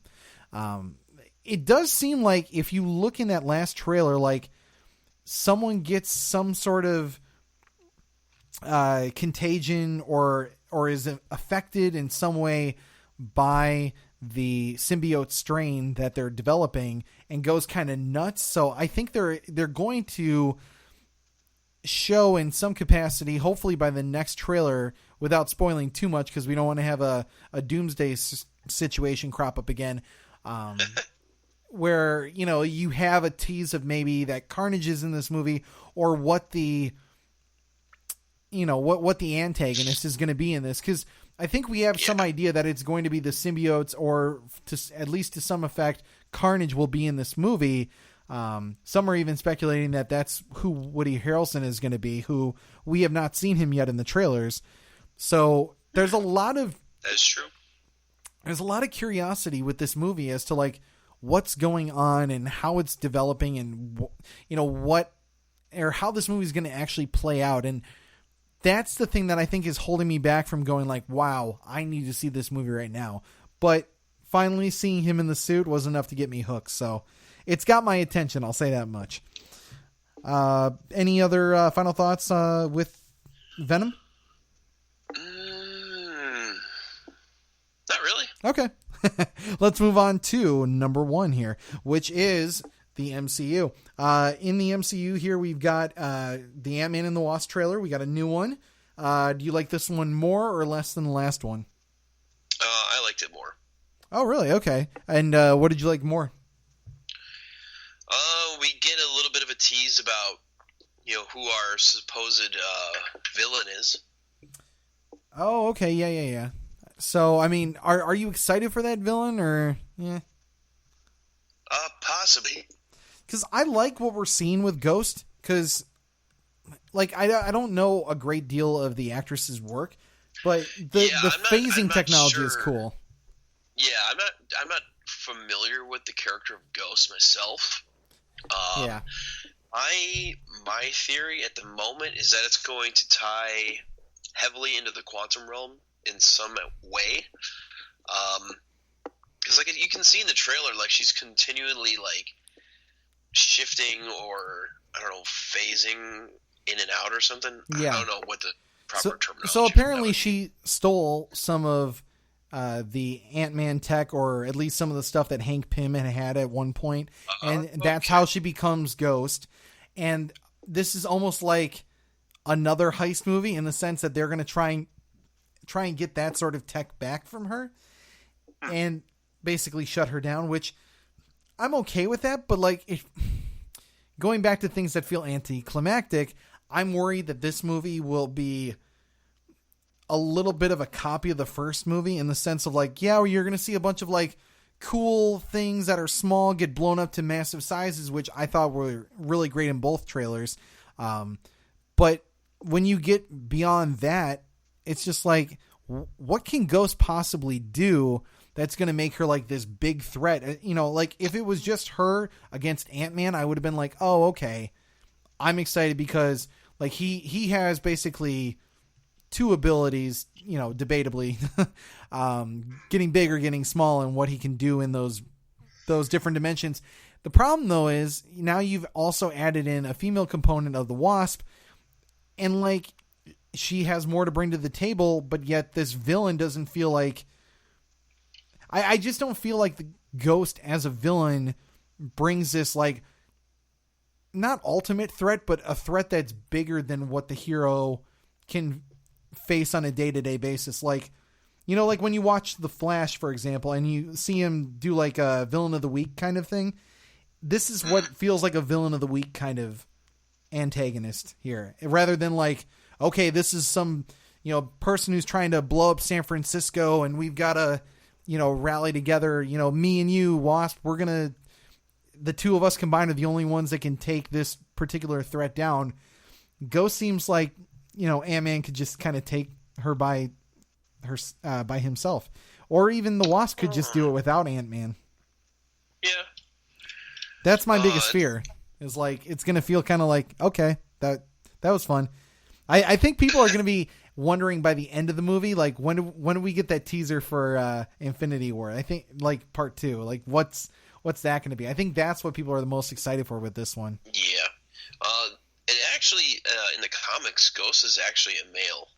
Yeah, they did do the gender swap in this one, which, I mean, we don't have to go down that road, but like, No, I mean, it's not something, because Ghost isn't really like a huge villain in any respect. Although at one point, I think the actual origin of the story, and I'm kind of like reading it right here. It's an IT dude gets in a relationship with some woman dies, and he gets like some like hitman that goes after him, almost kills him, and then he turns into Ghost in some freak accident. Yeah, and that's why they change it, because that way there's a connection to Hank Pym in this one, where there's, oh yeah, well, she stole my tech, let's go get her, and like that's, yeah. I mean, and what's funny is that Ghost is actually like a vigilante against corporatocracy. So there could be some themes playing in with that as well. Oh, like stealing from the rich to give to the poor kind of thing? Just corporatocracy in general. Yeah, all right. It seems. I'm okay with that. I'm just worried that, I mean, yes, we know that there's like the low-level street thug that's going to be played by, I can't think of his name, Walton Goggins, from like Sons of Anarchy, who's playing Sonny Birch. But like, I'm actually hoping that this movie surprises us. Not that I don't want Ghost to, be an ultimate or awesome villain, but like, I hope that whatever Sonny Birch does in this movie, that maybe it's like the code name for someone in the comics who's actually a bigger deal, and like all the stuff that he's doing on the side is actually like building up as kind of Ghost is kind of like the interference, like kind of the side villain, and then you come to find out that he's actually this big badass villain that, the two of them have to team up to take together. But maybe that's just me. Maybe I just want the villain to feel more threatening, but I'm just a little concerned. That's all, I think the movie looks like it's going to be a fun-filled ride, and I'll be the first in line to see it. But, it's probably just kind of like Infinity War syndrome, where I'm just like, we just had this massive event, and it's kind of like, oh, well, there's this nice simple movie over here. Well, it's hard when you compare the two, expectations are high, I guess. But tied in with the MCU here, we also have an even bigger announcement, that, I mean, we can debate about it here, I would say, that Bob Iger says that there's a new franchise that Marvel is planning after Infinity War, after Avengers 4. So what do you think that is going to be? A new franchise. Do you think that's a new set of characters, or is that a new team up movie? Like, what do you think that could be? A new franchise. And he said this directly in response, like regarding Marvel, right? Correct. I mean, this is Bob Iger of Disney, so yeah. Oh man, a new franchise. Jeez. Well, while you're thinking on that one, I'm going to come up with one myself. I actually, I've been hearing all the ladies of Marvel, and in press interview after press interview, they've been saying that what they want is a female-led film. And the first thing for me that comes to mind is A-Force. Now, that's definitely a newer run of comics, but basically it's the ladies of Marvel teaming up and kicking butt, just like a Justice League or an Avengers style kind of film where, you know, it's a team of the ladies of Marvel. And I think that's a really fun idea. And as we've been progressively moving on, you know, trying to do movies like Ant-Man, or trying to do movies like, sorry, I meant to say Black Panther. I got Ant-Man on the brain. But like Black Panther, Ant-Man, the real progressive movie. But Black Panther, well, actually, no, I take that back somewhat. You know, Ant-Man and The Wasp, you know, female lead there. But, you know, Wonder Woman trying to do more in the female realm. And I'm sure we're going to get more diversification in our films as we go forward as well. But this does kind of feel like that next step. Basically what the Ghostbusters reboot tried to do, but actually good. If this turns out to be the Ghostbusters reboot, but good, the Marvel. Well, and see, that's the thing. Like, we've gone down this road before, and I know this can be somewhat of a divisive topic, but I don't want it to be just to be part of like the, you know, because it's popular to do so. Like, I want, and we talked about this, you know, talking about like Green Lantern. Like, I don't want you to make a movie where it's a female version of Hal Jordan or whatever. You can do a Hal Jordan Green Lantern movie, and you can use another Green Lantern who is female. You don't always have to gender bend or racially change a role to fit, you know, we got to make the Flash black because, you know, reasons, whatever. There are African-American Flash characters, like Wally West is now one, and they even though I know there's even some debate with that one, there's at least enough of a justifiable storyline that goes in with that, other than just like, hey, we just race swapped him because, hey, we want your money. There's a smart way of going about these things, and I think they've tried to incorporate a female presence in the Marvel Universe for some time. Some people are saying that they're trying to do a Black Widow film. Apparently, the report was that they shopped it around to like 32 or whatever directors, and they've all kind of passed or given takes that Marvel doesn't like, so they're still shopping it around. But the idea that you could go, okay, you know, clearly there is an audience that really wants to see a female-led solo film or a group film. This is a way to do it, and you can do it with characters that are authentically female, or that they're authentically, you know, of a different race or whatever. You get that in this film, and I think that's awesome. And do it for that reason. Don't do it because it's a cash grab, or because it's some sort of like, we have to be like the politically correct version of it. Just do it because it's the right thing to do. Do it because there's people who have been clamoring for these kinds of movies for years, and you haven't done them any service. And now this is that opportunity to do so. That's why Wonder Woman worked. Wonder Woman wasn't, you know, and I wasn't there in the WB offices, so I couldn't tell you specifically, but I'm 90% sure that Wonder Woman, the way that it worked, you know, even though there was a lot of male people kind of, you know, pushing it along there, they looked at the numbers and they saw, clearly Wonder Woman was a breakout star of Batman v Superman, and people were clamoring out to have her get her own movie, and they're like, oh yeah, we're definitely going to make this happen. And they gave you an authentically female-led movie that didn't feel like it was in service to like a male character or anything like that, and it was great. And that's what it needs to be. So I hope that if they do A-Force, and that is the next big, you know, franchise film that they want to do, I think that they should totally do that. Where do you stand? I'm trying to think of an idea where it can seamlessly transition into it. Okay. And one could possibly be where they're trying to reacclimate Captain Marvel to Earth. Oh, okay. And she kind of just feels completely out of it, and she doesn't act like any of the other women, and she probably doesn't feel really connected with them, even though they're all kind of fighting for the same causes and whatnot. So yeah, sure. See, I thought you were going to go with a whole different route. Like you were going to pick up with a different franchise, something else. But yeah, like if they incorporated her in, I feel like that's almost a must. Like, and the cool thing is you could do like She-Hulk and you can do Scarlet Witch and Black Widow and have them, you know, almost focus on how different they are. But at the end of the day, they all come together because, you know, I don't know, something maybe sort of cheesy where like we're all fighting for the ideals of good against evil or whatever, and that's what brings us together or whatever. But you know, like that's cool. Like everyone kind of like feeling like an outsider and not feeling like they're part of a group and then coming together. I think that's cool. Is there any other kind of franchise that you would like to see come out of this potential news here? Another franchise. I can't think of any other ones off the top of my head.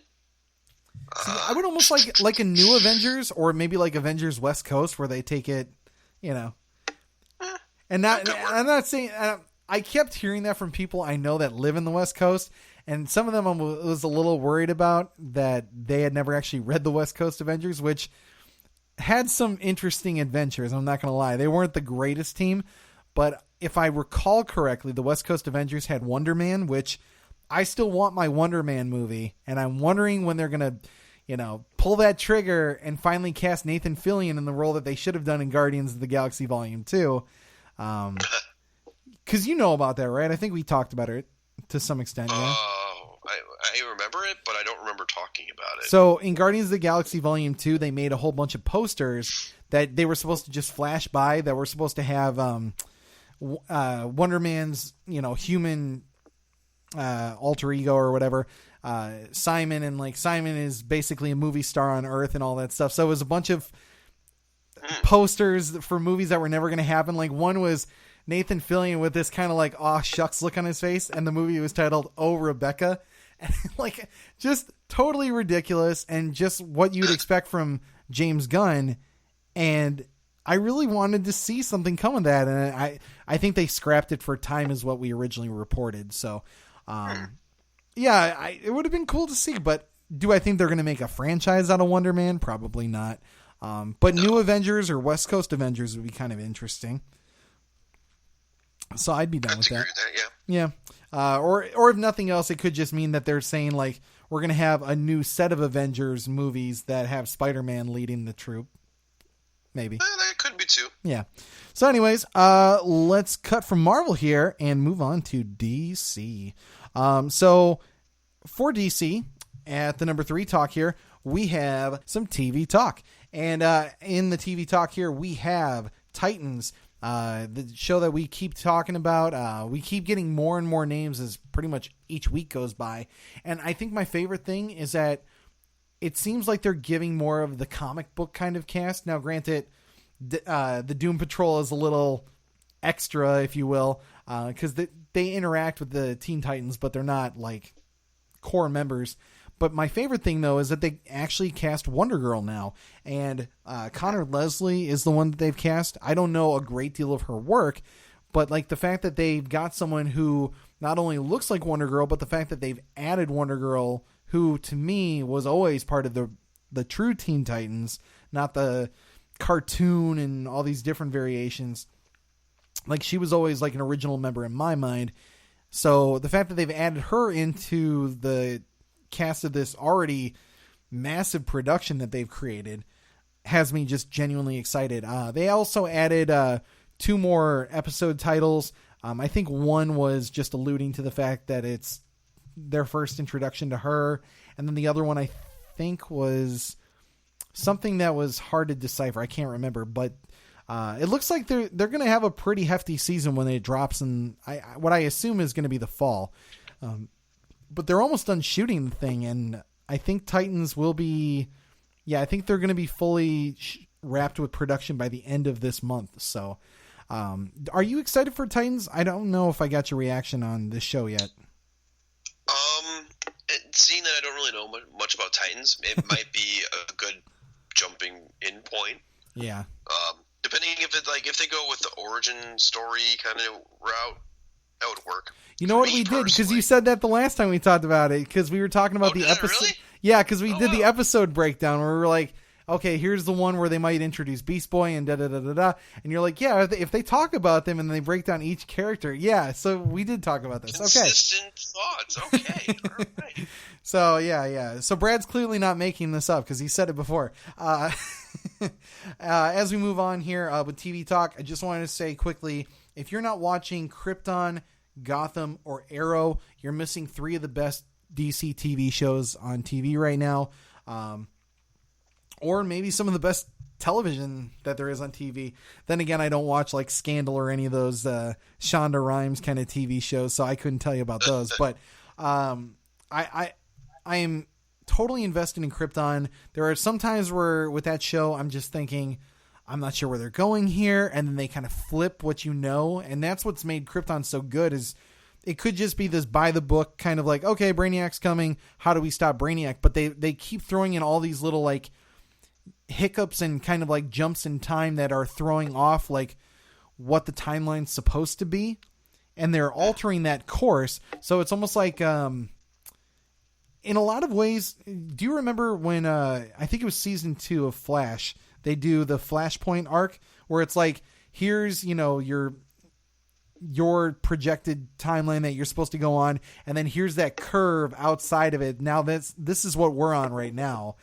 We're just deviating a little bit from what the storyline is supposed to be for you. Okay. And then we're going to bring it back full circle, you know, when we fix the timeline, essentially. And that's what I'm kind of hoping that they're going to end up doing with this, is like, you're going to run into various characters of the DC universe, and they've done that already, which is great. But by the time it's all said and done, yes, they're going to do whatever it takes, and they're going to probably end up saving Superman and his legacy. So it's been riveting television.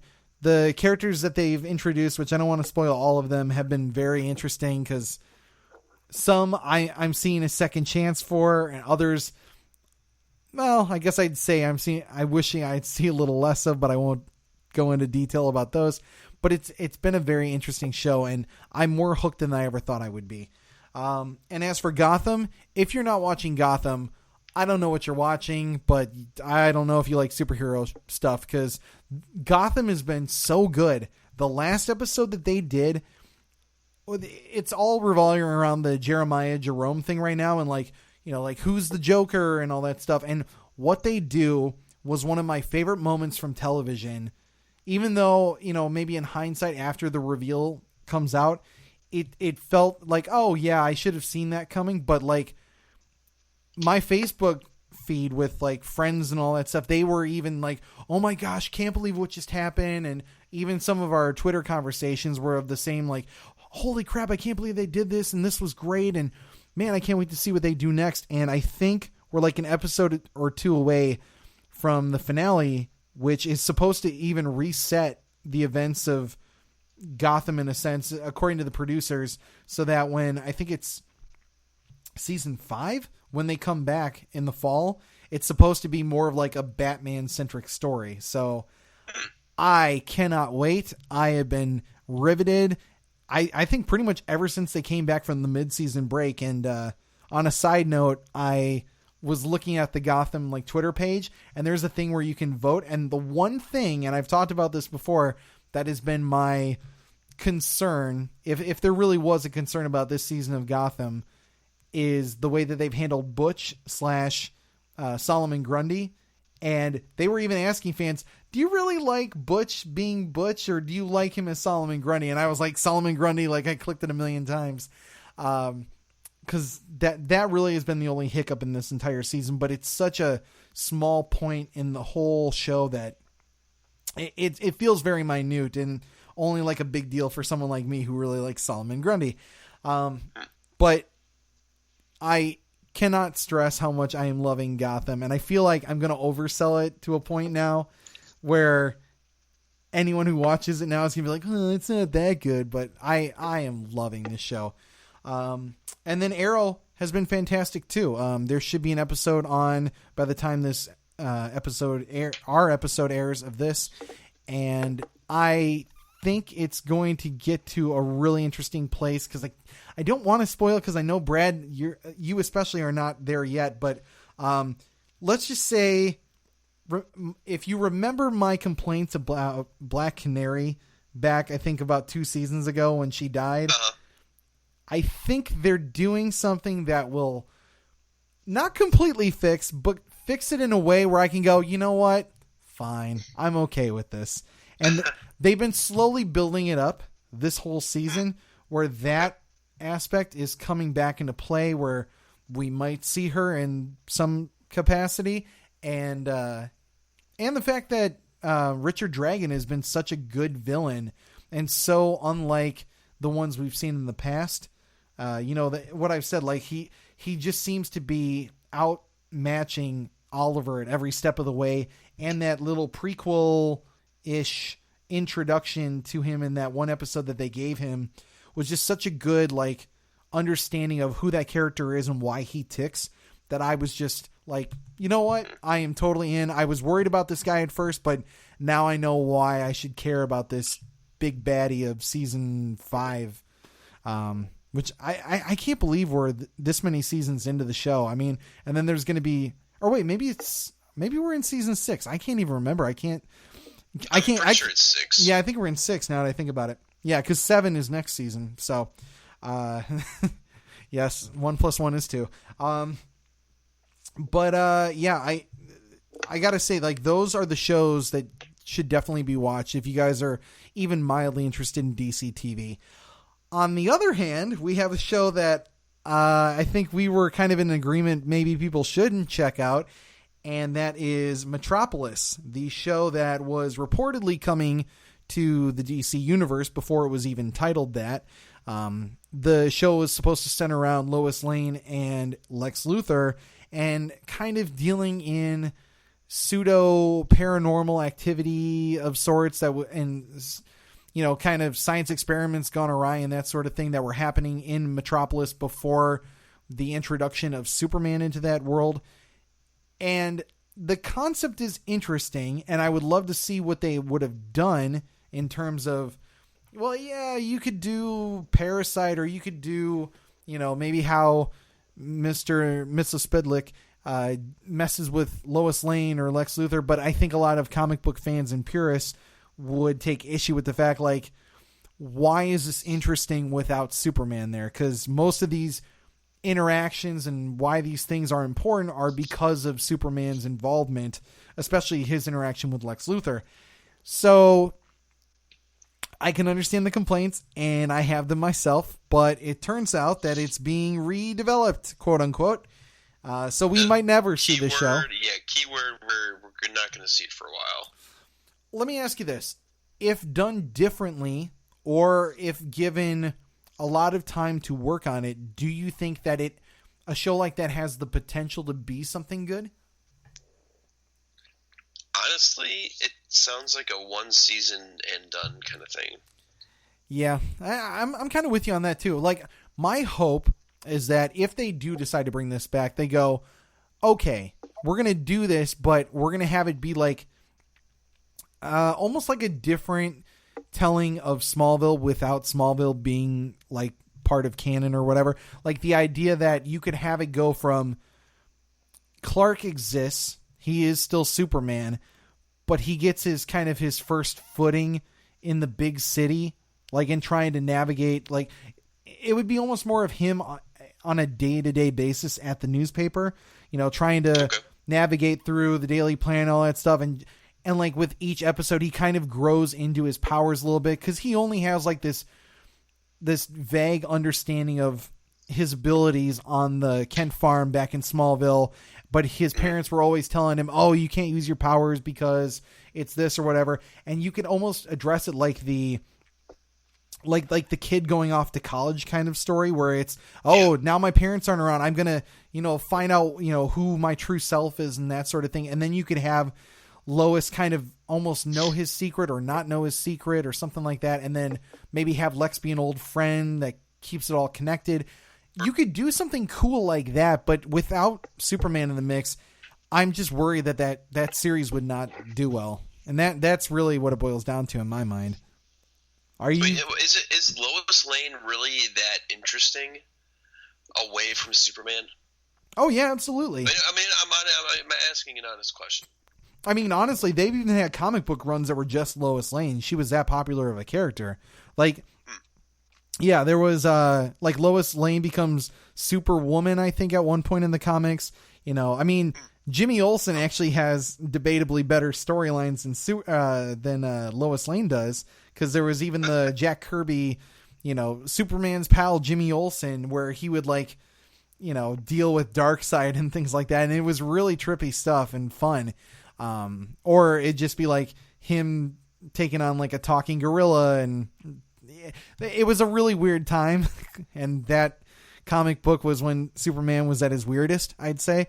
But I think there is something you can do with Lois Lane where you can have her be this like kick-ass journalist who goes out and tries to get the scoop, and like it really hasn't been done very well in terms of her in a live action portrayal where like she really is the go-getter who tries to make things happen. That's why I loved the kind of brash version that we got in Man of Steel with Amy Adams, because I felt like she was the one who was like, you know, I'm not just telling you I'm this or that. Like, I want to go and explore. I want to try and figure out what the scoop is. And she seemed like that kind of go-getter, whereas Margot Kidder's one was more like damsel in distress, in my opinion. So I would like to see that more like abrasive go-getter who still kind of has like a heart of gold, that, you know, we can see her and Superman ultimately fall for each other. But like, I do want to see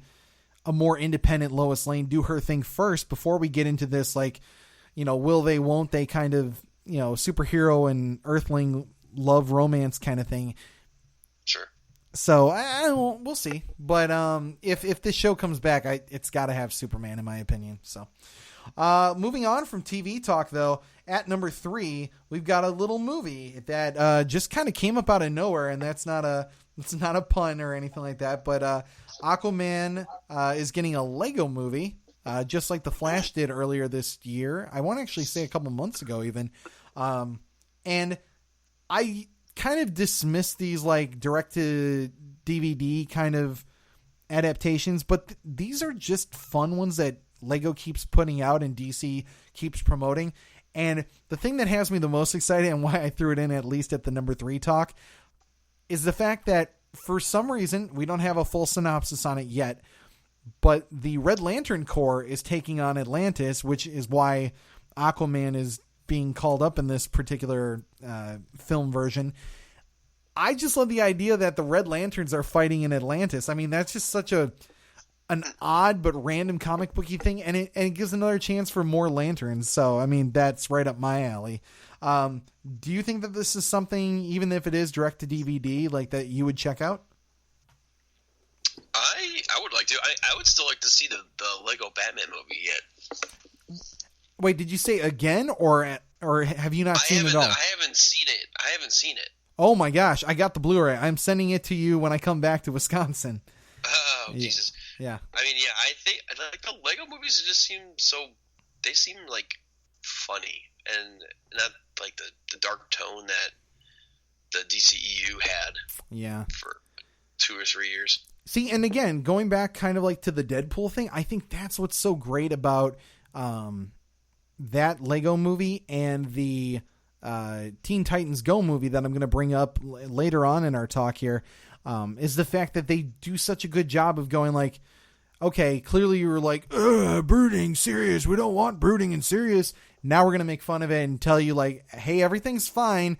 It's not really as gloom and doom end of the world as you think. That we just made a choice. Clearly you didn't like it, so now we're going to make fun of it. We're going to have fun with it. You know? And I think that's cool, and that's why we can have so many different movies doing so many different things. Even if one might be more of a literal response to one, or maybe just one that exists just to poke fun at things just because. I think it's still cool that these exist. And you're going to like the Lego Batman movie. I almost guarantee it. Actually, my thinking is when I fly back to pick up Amanda and drive her back to California, we're going to stop by St. Louis anyways. So I will hand you off my copy, but you got to send it back to me though when you're done with it. All right. Okay. Or maybe we'll stay at your place and the 3 of us will watch it because Amanda wants to watch it again too. I don't know if I got enough space for that. All right, fair enough. But yeah, I think Lego Aquaman could be good. It's not gonna break any box office records, but at least I get to see my Red Lanterns there. So at number 2, though, we have that Shazam has now finished production. So it looks like we've wrapped up on Shazam. Before I get into some of the casting announcements, are you excited for the Shazam film? I mean, sure. I mean, again, like, my knowledge of, like, a lot of the DC characters is not as good. Yeah. I know, Mr. Marvel. Kind of getting the general synopsis of, like, what you've said about, the Shazam character. Yeah. It sounds interesting. Although, I'm still trying to figure out and still trying to look up some more details about it. Like, honestly, the best way I can describe this is if Marvel was to do Superman. I think that's what this movie is going to be. I think this is going to be Big Blue Boy Scout. The only difference is, he's going to actually be a child that turns into Superman. And that's not to, yes, DC fans, I know the actual origin of Shazam, but I'm trying to explain it. But yeah, my best explanation that I could give in a simple form would be that is basically like he looks at everything very wide-eyed and like he's super optimistic. He just has this level of hope and optimism that I think a lot of people wanted from Superman, which actually, thinking about it in the grand scheme of things, if you kept Superman the way he had been in the other movies and then had Shazam play off next to him, I think that actually would have worked even better than just having now, like the idea that Superman by the end of Justice League, whether you loved it or you hated it, and I think everyone knows where I stand on that one. By the end of that movie, you see Superman like, I fight for truth and justice or whatever. Like, I don't want that, especially now when you got Shazam, because then it's going to be two of the same people. It'd be like having two sets of Flashes on screen. Not that that's bad, because we've seen it work on TV, but like even with Wally West on the Flash TV series, they were like, clearly we can't have this guy in every single episode, because every time the Flash gets into a bind, there's the same guy right next to him who can do the exact same thing. So they put him on Legends of Tomorrow instead. And that's my biggest concern is like, if you have two, kind of classic quote unquote Superman characters next to each other on screen for, let's just say, the next Justice League movie, or whatever, it's not going to feel as unique. Like, they're going to feel like copies of each other. And I don't think that's going to work as well. And I'm a little worried about that on a personal level. I do like the other report that came out of this, like right after they announced that this was all over. The apparent rumor is, and don't totally hold us to this, but apparently the Superman character, Henry Cavill, is going to go from film to film now, basically being the Nick Fury of those movies. So he's going to show up in other DC films kind of at the tail end. And what he's going to do, I mean, it's not like he's going to be like, we're going to try and assemble a Justice League. He's going to be peppered in some capacity to kind of bridge that world together and make it feel like a connected universe.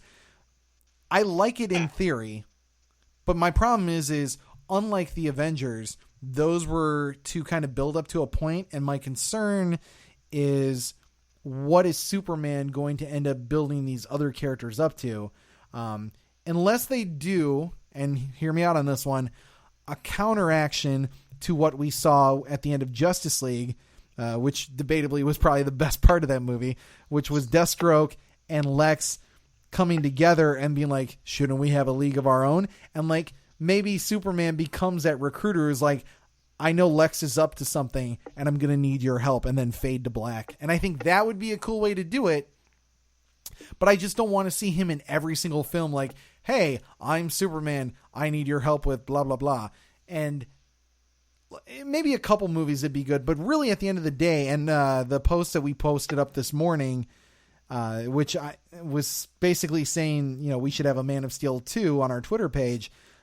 People are really loving that. And I think that's, again, another sign that that's just something that we need more so than Henry Cavill popping into other films, is we just need another Man of Steel film. And I don't know why it's taking DC so long to get this off the ground. What would you rather see? Would you rather see Superman in other films like Shazam, or would you rather Superman be, just getting another movie that's just about him?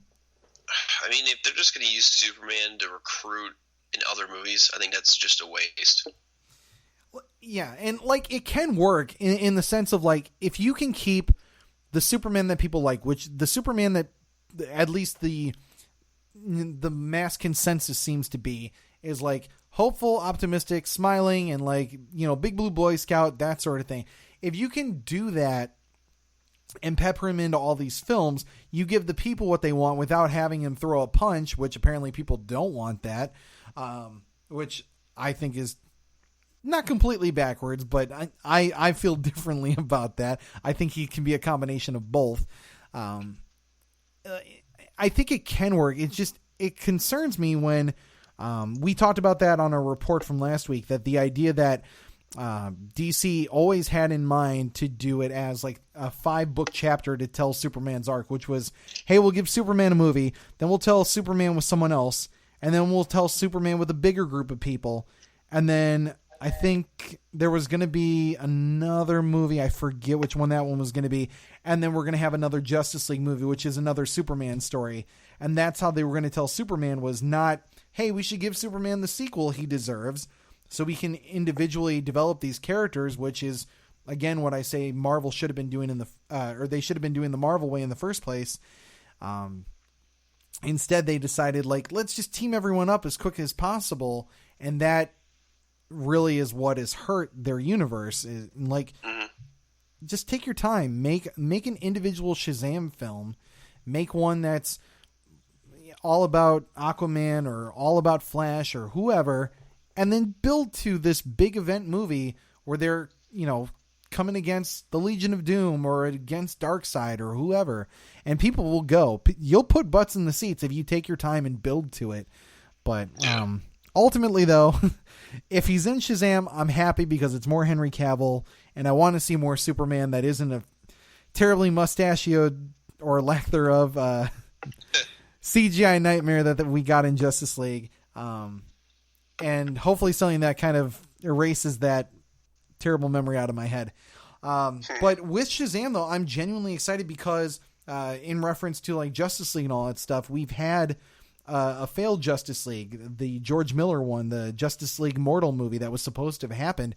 And now we found out about a week before the Shazam movie finished that they added some of the cast from that movie. Adam Brody was originally supposed to be in Justice League Mortal along with DJ Catrona. And now they're going to play both Freddy and Pedro, the Marvel family of sorts, the Captain Marvel family, and by that I mean the Shazam family, the adult versions of them. And the more I keep hearing this stuff, the fact that they're going to take these young actors and then ultimately grow them up into superheroes, I love it because not only is that the comics, but at the same time, it's kind of like DC is kind of repackaging people who are already going to be superheroes and giving them a second chance. So it kind of reminds me of when they did Superman Returns and Brandon Routh was that Superman. Now he gets another chance to play a different sort of hero, and he gets to be the Atom. And I feel like this is kind of like the second chance for both of these guys, and they're going to be in the Shazam movie. So that's cool to see. They also announced that Mary Marvel is going to be played by Michelle Dorth. And then we've got Megan Good, who a lot of people will know Megan Good from her works over the years. She's going to play the adult version of Darla Dudley. So I think that's really cool. Some big names that are attached to this movie that I thought was going to be kind of low key in a lot of ways. And in a silly way, it almost reminds me of the superhero version of the movie It. Where you start with these little kids and then they turn into these, adult forms later down the road that you're also interested in. So ultimately, though, I'm just curious, would you give your yay or nay to Shazam as of right now? I'll say yay. Okay, fair enough. And I think I'm yay too, especially with the announcements of those cast.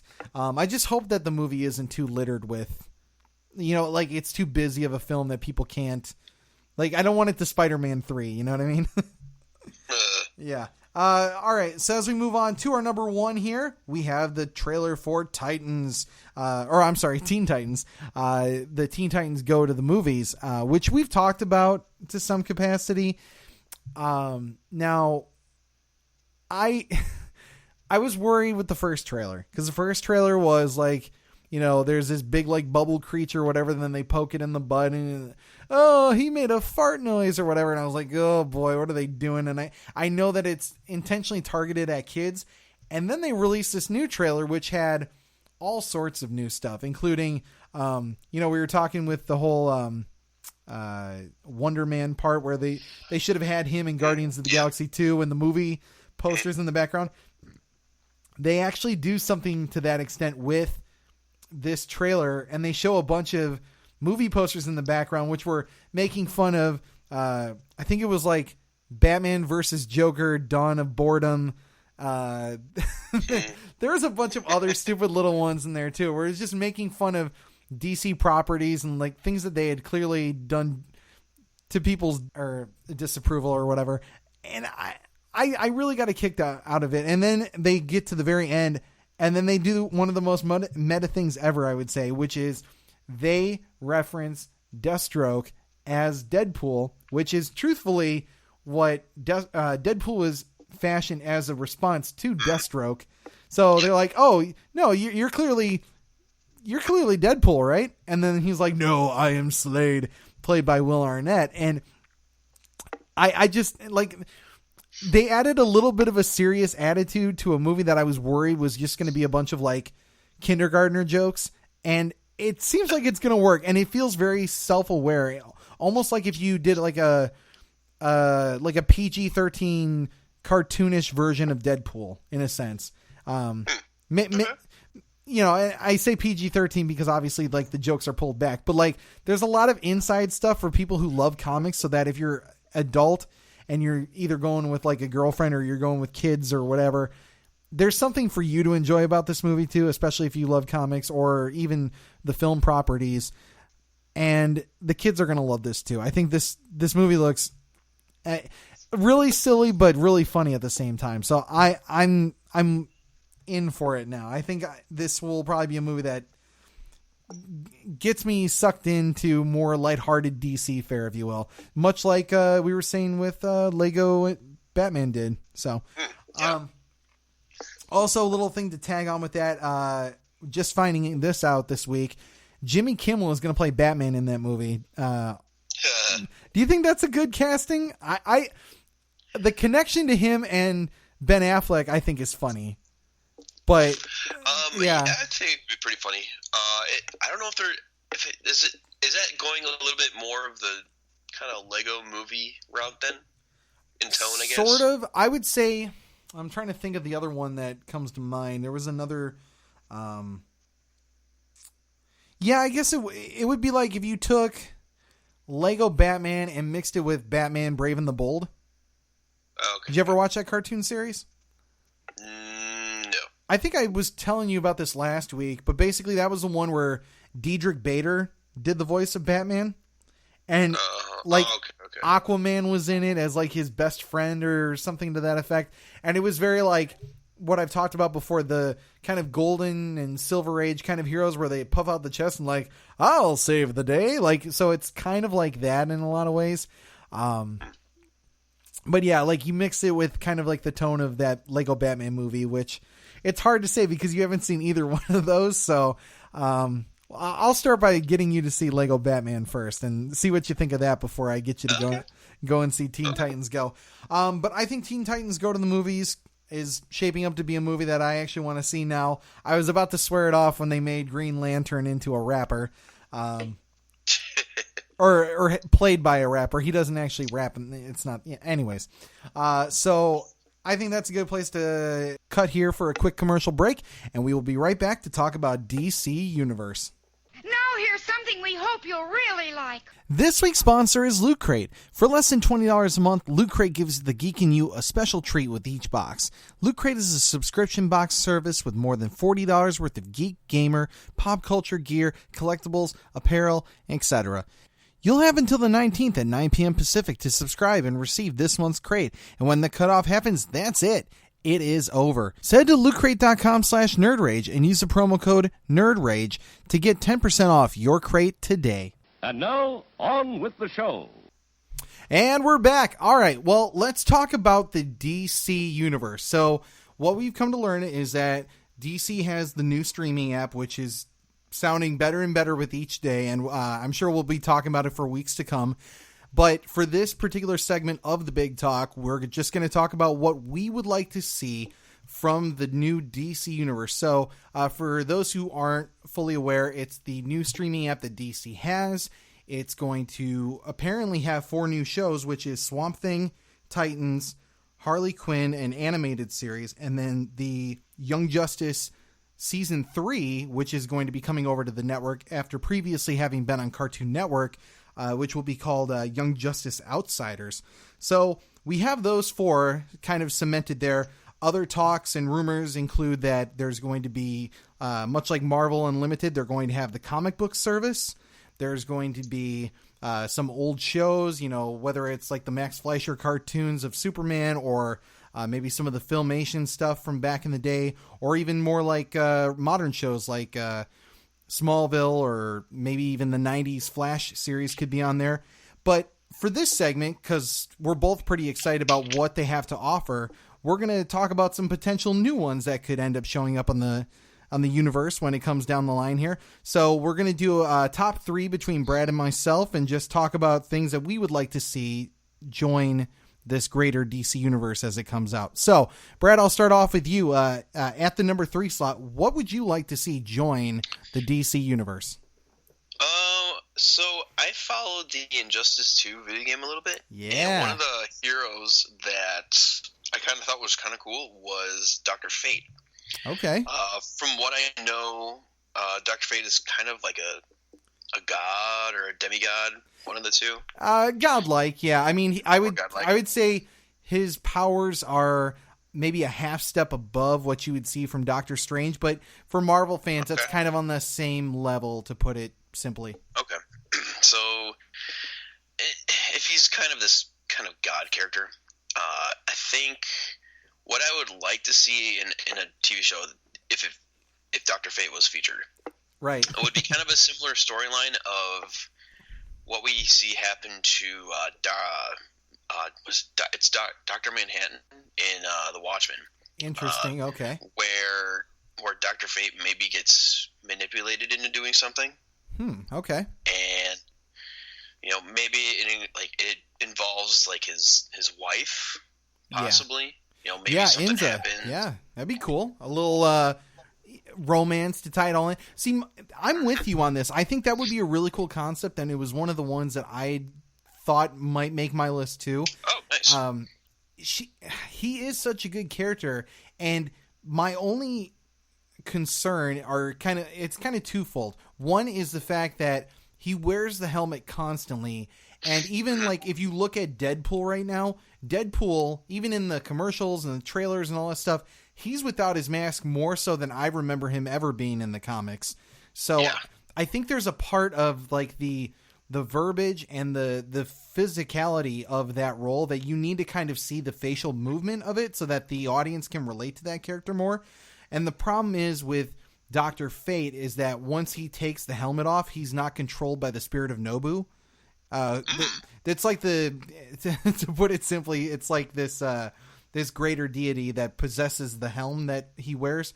So it kind of almost takes over him and possesses him. And that's kind of there's a cool, back and forth that you could have in like a mental state, almost like how Firestorm has it with Dr. Stein. Okay. But the problem is that kind of sounds like it would serve it up as to like be a good origin story then.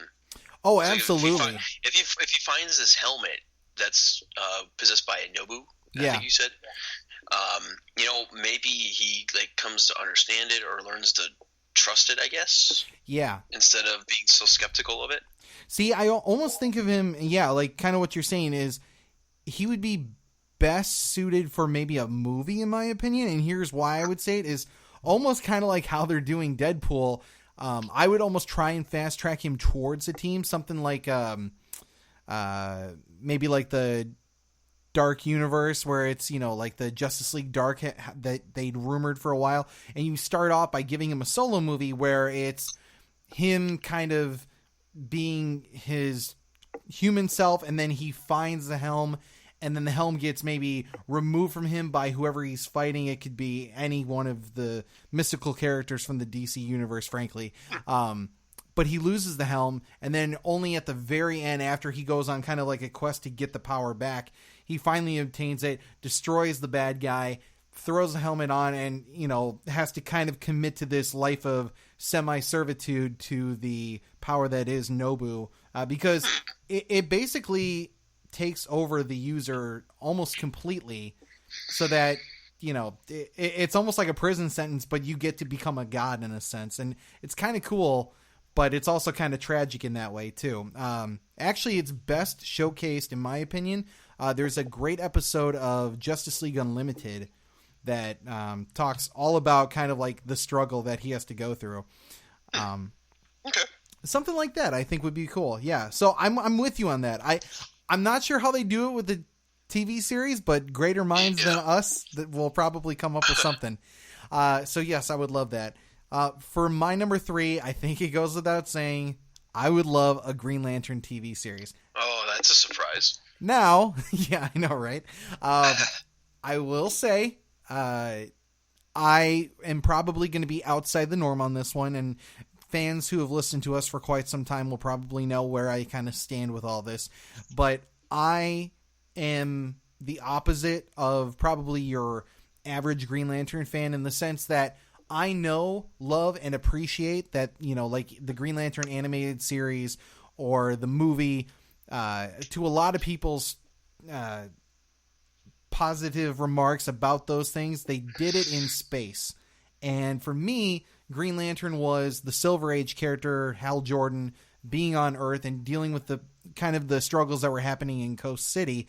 And I think, especially from a production standpoint, it makes a lot more sense to have him come into his own, the origin, we get all that. We get to have him maybe even in the origin go out to space, instead of like this long, like, let's take him in a green bubble up into Oa, which, that could be this whole CGI thing. You could just teleport him there, essentially, get him on the planet, or have him be kind of like knocked out and then just appear on Oa, then be kind of quickly trained and then get back onto Earth and have a bunch of adventures there. And you could even seamlessly blend that in with like the CW style universe, because rumor is, as the time we're recording this, that Greg Berlanti, who does a lot of the CW shows, is going to be a part of the CW universe, or I'm sorry, the DC universe. So the idea that they could eventually cross those universes over would be really cool. And we've already seen a tease of Hal Jordan on Arrow. So I think this really just makes sense in that realm. And I would love to see it, like him fighting Tattoo Man, or maybe Hector Hammond and some of these Earth related characters, instead of like the giant CGI monster, because you've got to admit that, like, as the seasons have gone by with the CW shows, the CGI hasn't been holding up, and I think it's because they're straining their budget to handle all these mega monster characters. Yeah. And I want to see them keep it practical as best they can. Keep the budget small and then save it for these big moments when you have, like, if Hector Hammond has to, grow his head, I guess for you, Mr. Marvel over here, it would be like the leader for Hulk. He has the enormous cranium that has to, he's the smartest guy in the room, basically.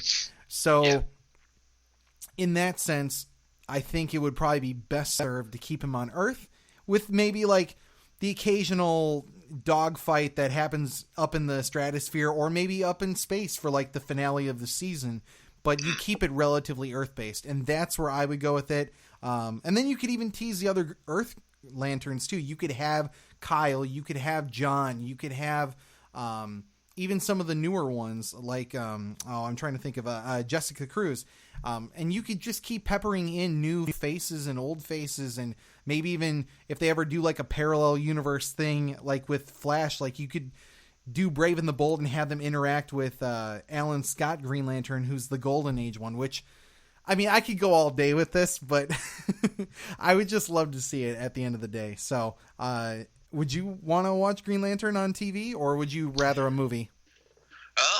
As long as it isn't like the movie that came out 7 years ago. The bane of my existence. I love it. No one else does. It's all right. Okay. So what is your number 2? My number 2,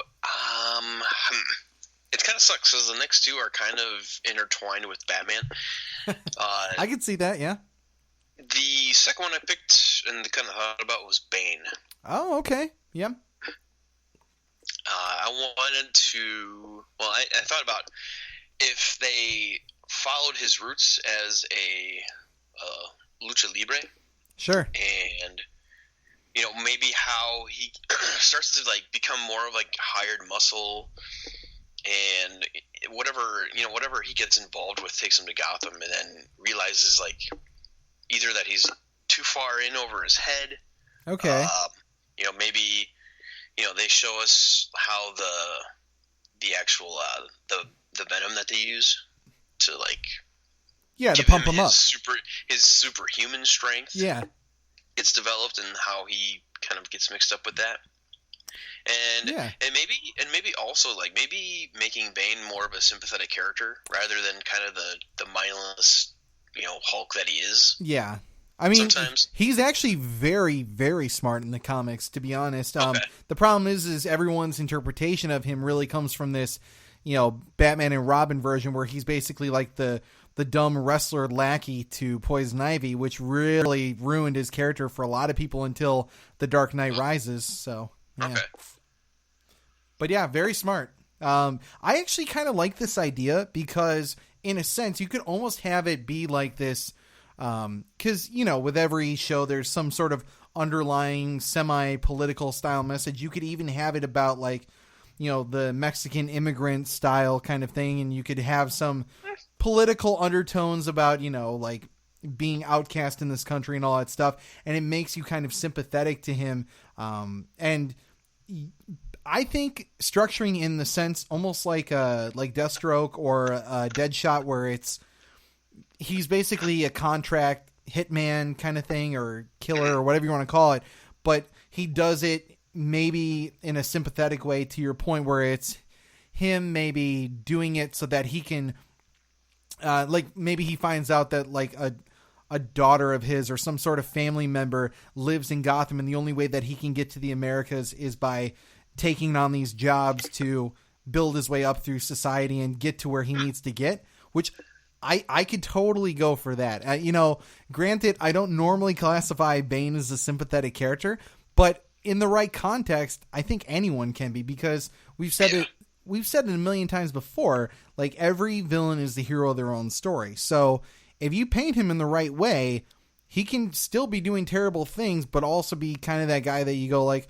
well, I kind of see where he's coming from with this. So I like that one. That would, you know, it felt a little out of left field hearing that one, but I see where you're going with that one, and I like it. So my number 2, which this one's a tricky one, because I've said I wanted to see it, and we kind of did get it, but we didn't get it the way that I've always envisioned it, and that would be the JSA, the Justice Society of America. I love this group, and this is maybe a surprise to some or not, but like I've said it before, and, you know, as much as, you know, Mr. DC as I am, like the thing that really means something to me as a DC fan is like these almost godlike heroes that, you know, stand for, you know, your truth, justice in the American way, with the puffed out chest and like the ultimate do-gooder kind of thing. Like I've never understood like these morally gray characters who were like, yeah, well, I've got my own ulterior motive, but then, yeah, I might save the guy at the end of the day too, I guess, if I have the, you know, none of that. What's that movie Will Smith did? Hancock? like that. Yeah. Like, oh yeah, I'm a real trash bag, but at the end of the day, I might just save someone in the process. Well, good for you, Hancock. I know that in society we are, a little bit more morally gray. We're not one extreme or the other. We're all kind of somewhere in that middle sphere. But I just see my heroes as being something greater than ourselves, something that we should all aspire to. And I've never felt that way more so than watching, I talk about Green Lantern a lot. And the first real superhero introduction that I really had, even though I've never really brought it up before, was those Max Fleischer cartoons of Superman, where he wasn't the most delved into, you weren't going over the complexities of what's going on in Superman's head or what Clark thinks about on a day-to-day basis. It was just him 9 times out of 10 seeing Lois in distress and going out there and saving her because it was the right thing to do, even if it was from stupid things like giant flying robots or an active volcano. He just saved people because it was the right thing to do. You didn't have to take 2 seconds to think about, well, should I be doing this? No, you just did it. And I find that the JSA, now granted, they've become a little bit morally complex over the years as they've been modernized and things like that, but they harken back to that era of heroes, kind of like, I know that you really like Watchmen and you referenced Dr. Manhattan. When they mention the Minutemen, like the heroes that preceded them. Oh, yeah. That's basically who the JSA are. And okay. Yeah, that it's a Golden Age Green Lantern. It's Hawkman. Depending on which part of the era that you look at, there's Superman, and some of them are in there too. But I mean, some would say that Night Owl, or not Night Owl, Dr. Midnight, Sandman. All these cool characters that existed. No one really ever talks about it in great detail anymore. Honestly, I'd be happy to get a Starman, Dr. Midnight, or a Sandman series all by themselves because I think they're that cool of characters. But getting to explore these, heroes of a bygone era, you could even pick up where they left off in the CW sphere of it all, and say that the Legends of Tomorrow, they fixed the timeline, no one died, everything's back to normal, and then you just start off with that set of characters and have them do kind of like this period piece of heroes just taking on, maybe Nazis or whatever, and I'd be all in for that. Matter of fact, that was my favorite thing about Wonder Woman, was that it was a period piece, because that harkens back to what I classify as a hero and the kind of the heroism that you would expect from characters of that period. So I digress. Do you want to see JSA, or are you more on the fence with that one? It'd be kind of interesting, the whole team dynamic that they would have. Oh yeah. I guess we'll see. From what I'm hearing, it's possible that they might announce a JSA series down the road, but that might be for next week's episode. So we'll talk about that later. What is your number one? Oh, so my number one. I always wanted to see more Red Hood. Interesting. Okay. And I guess from what I understand is that I think Jason Todd is the Robin that gets messed up by Joker, right? Yes. Okay. So in order to construct a Red Hood TV show, I guess either you could do somewhat of like a flashback format that Arrow did in the first season. Okay.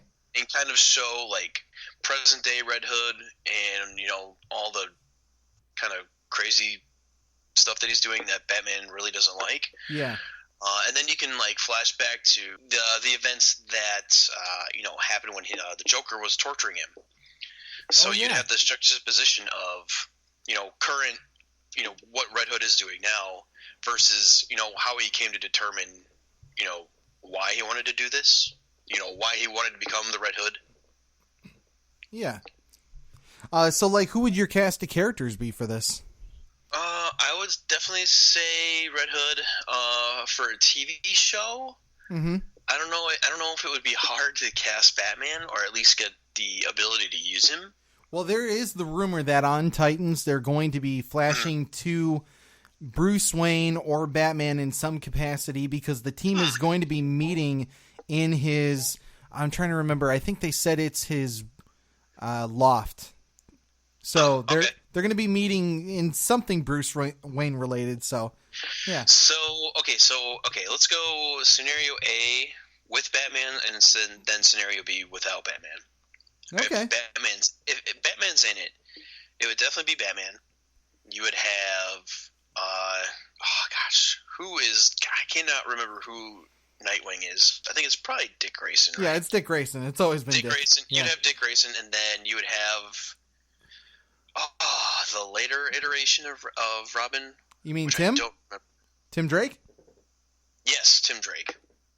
You're talking to DC guy here, so I know. I know. I'm trying to remember my own Batman stuff without your help. And let's see. You could have Barbara Gordon in there as Batgirl, right? And I think more so it would be the whole family dynamic, trying to bring him back in, trying to talk some sense into him, but he's so messed up from the Joker. That's what I'm interested in, is maybe a Bat family series instead of we're going to do a Batgirl movie with no real introduction to Batgirl. You barely even got your Batman off the ground. Let's do a Batgirl movie. How about you just start off with the Bat family, and you could start it as almost how they did. What is it? It was that Birds of Prey series that was on the WB before it became the CW. They were okay, here's Batman, and Batman was in a relationship with Selena Kyle. They had a kid, and out came, I think, one of the kids. I forget. The whole thing with that was really complex. But the whole thing, though, was that they kind of flash to Batman. They show Selena Kyle, and then they also show that the Joker has, been in Gotham for some time, and then they go right into who are the Birds of Prey. And while the rest of that show is pretty much garbage, at least it started off kind of strong and made it interesting. And you could do that, I think, if you wanted to go into the Bat family or just do Red Hood, where you just go, here's my story, Batman, here's what happened to me, and now I do my own thing. That could be too, yeah. If they don't get the chance to put Batman in that series, you could maybe just focus on Red Hood, and then maybe it's just Dick Grayson as the only part of the whole Batman Robin team. Yeah. Well, actually, with Red Hood, I think the most recent comic run I read was him with the Outsiders. So, I mean, we might even see him pair off in the upcoming Young Justice series, Outsiders. He might even pop in for that too. So, yeah, he's definitely a vigilante that kind of likes to work alone, but he's also been known to work in teams. So, I think that'd be cool. I would love to see some of the villains that he usually takes on, like Professor Pig or Black Mask. Killer Croc usually faces off against him too.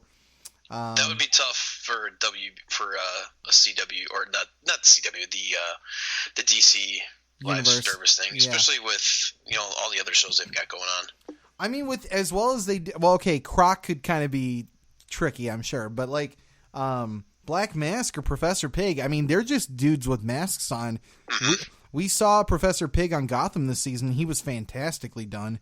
I would highly recommend those episodes. Those are, I think, the first 3 episodes of this season, and they did a fantastic job with Professor Pig. I actually didn't really care about that character that much until right around the Arkham games, but once they showed him on Gotham this season, I was just I need to pick up everything Professor Pig, because I am totally into this character now.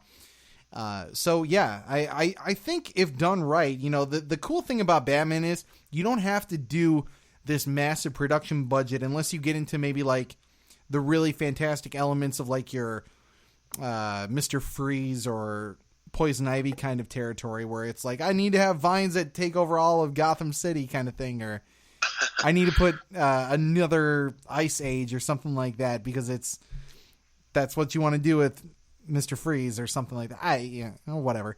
But is that who you'd like to do? Is just kind of like common street thugs, or would you like to have them take on some of the more grandiose villains?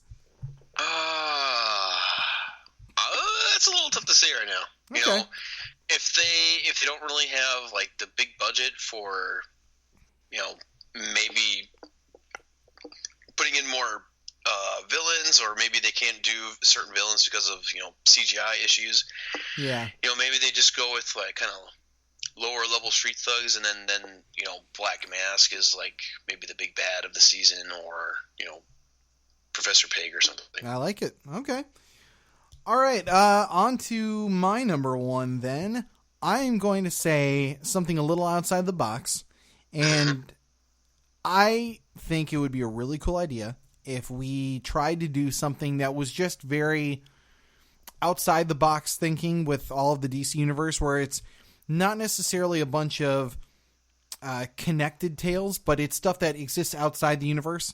So in this sense, I would say it's probably most akin to like an Elseworlds tale, but it works in the Black Mirror, Twilight Zone kind of concept, where it's just like these random kind of scattered episodes that exist within different parts of the DC universe, you know, of the greater multiverse. And you could have characters that exist in other shows. Like, think of when The Flash on the CW or Arrow would go into like an alternate or future version of themselves, or have someone from a different timeline pop into their, you know, normal Earth 1 world or whatever. It would be kind of like that, but hearing the tales from those separate parts of the universe. So you can hop into Earth 2 and see what maybe Earth 2 Green Lantern is up to, and have like an Alan Scott tale. Or you could have, trying to think of something else. You could do like a Red Sun Superman story. You don't have to necessarily invest the massive budget that you would do for a movie, but, you know, you just say that kind of like how they did the crossover with the CW this year, where it was all on Earth X and they're fighting basically the Nazi versions of themselves. Sure. You do that, but you change that to a red, what is it, sword and sickle or whatever, hammer and sickle, and then you just basically put it in a communist framework like that and make it Superman, and you could pretty much do that whole story right there just on that sort of budget. Stuff like that I think would be really cool. It would be also a really cool way to do backdoor pilots for shows, where you could go like, we're interested in, like, I don't know, I mentioned kind of like the darker universe, you know, Justice League Dark. You could do maybe Zatanna or something like that, and start doing like, you know, it's just this whole thing about a magic show, and all of a sudden here's this girl, and then you get her origin story right there. And if people really like that particular episode, boom, you green light a pilot for that, and you get that show off and running. And I think that's a cool way to kind of judge what the audience is looking for. Like, you do it in almost like a Netflix sort of way, where you just make a bunch of random scattered episodes, and if maybe they do like a Damian Wayne Robin based thing, and all of a sudden, like, you know what, we're going to put Damian Wayne in with the Titans, and he's going to be in for a bunch of episodes because people really love that character and that episode, and let's just see how he interacts with the Titans and do it like that. I think that would be a really cool way that I'm surprised Marvel, with, you know, as much as they've been putting out on the filmscape, they haven't, up until obviously now Avengers, really done anything with time travel yet, and I'm hoping that they get into it. But I love the fact that we could do this sort of thing with DC. They just need to kind of pull that trigger.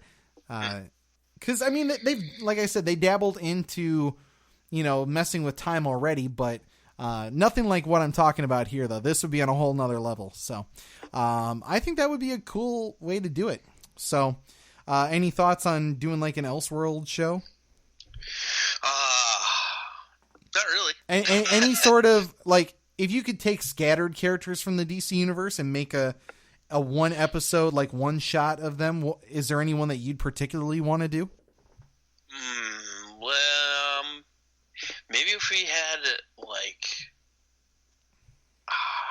I'm trying to think of who would be really cool. I mean, technically, we could do your last two there, the Red Hood one, and you could do Bane kind of in that, and you see how that works, and if people like it. Yeah. Maybe there's like some like mini like episode with like Ra's al Ghul or something. I don't know.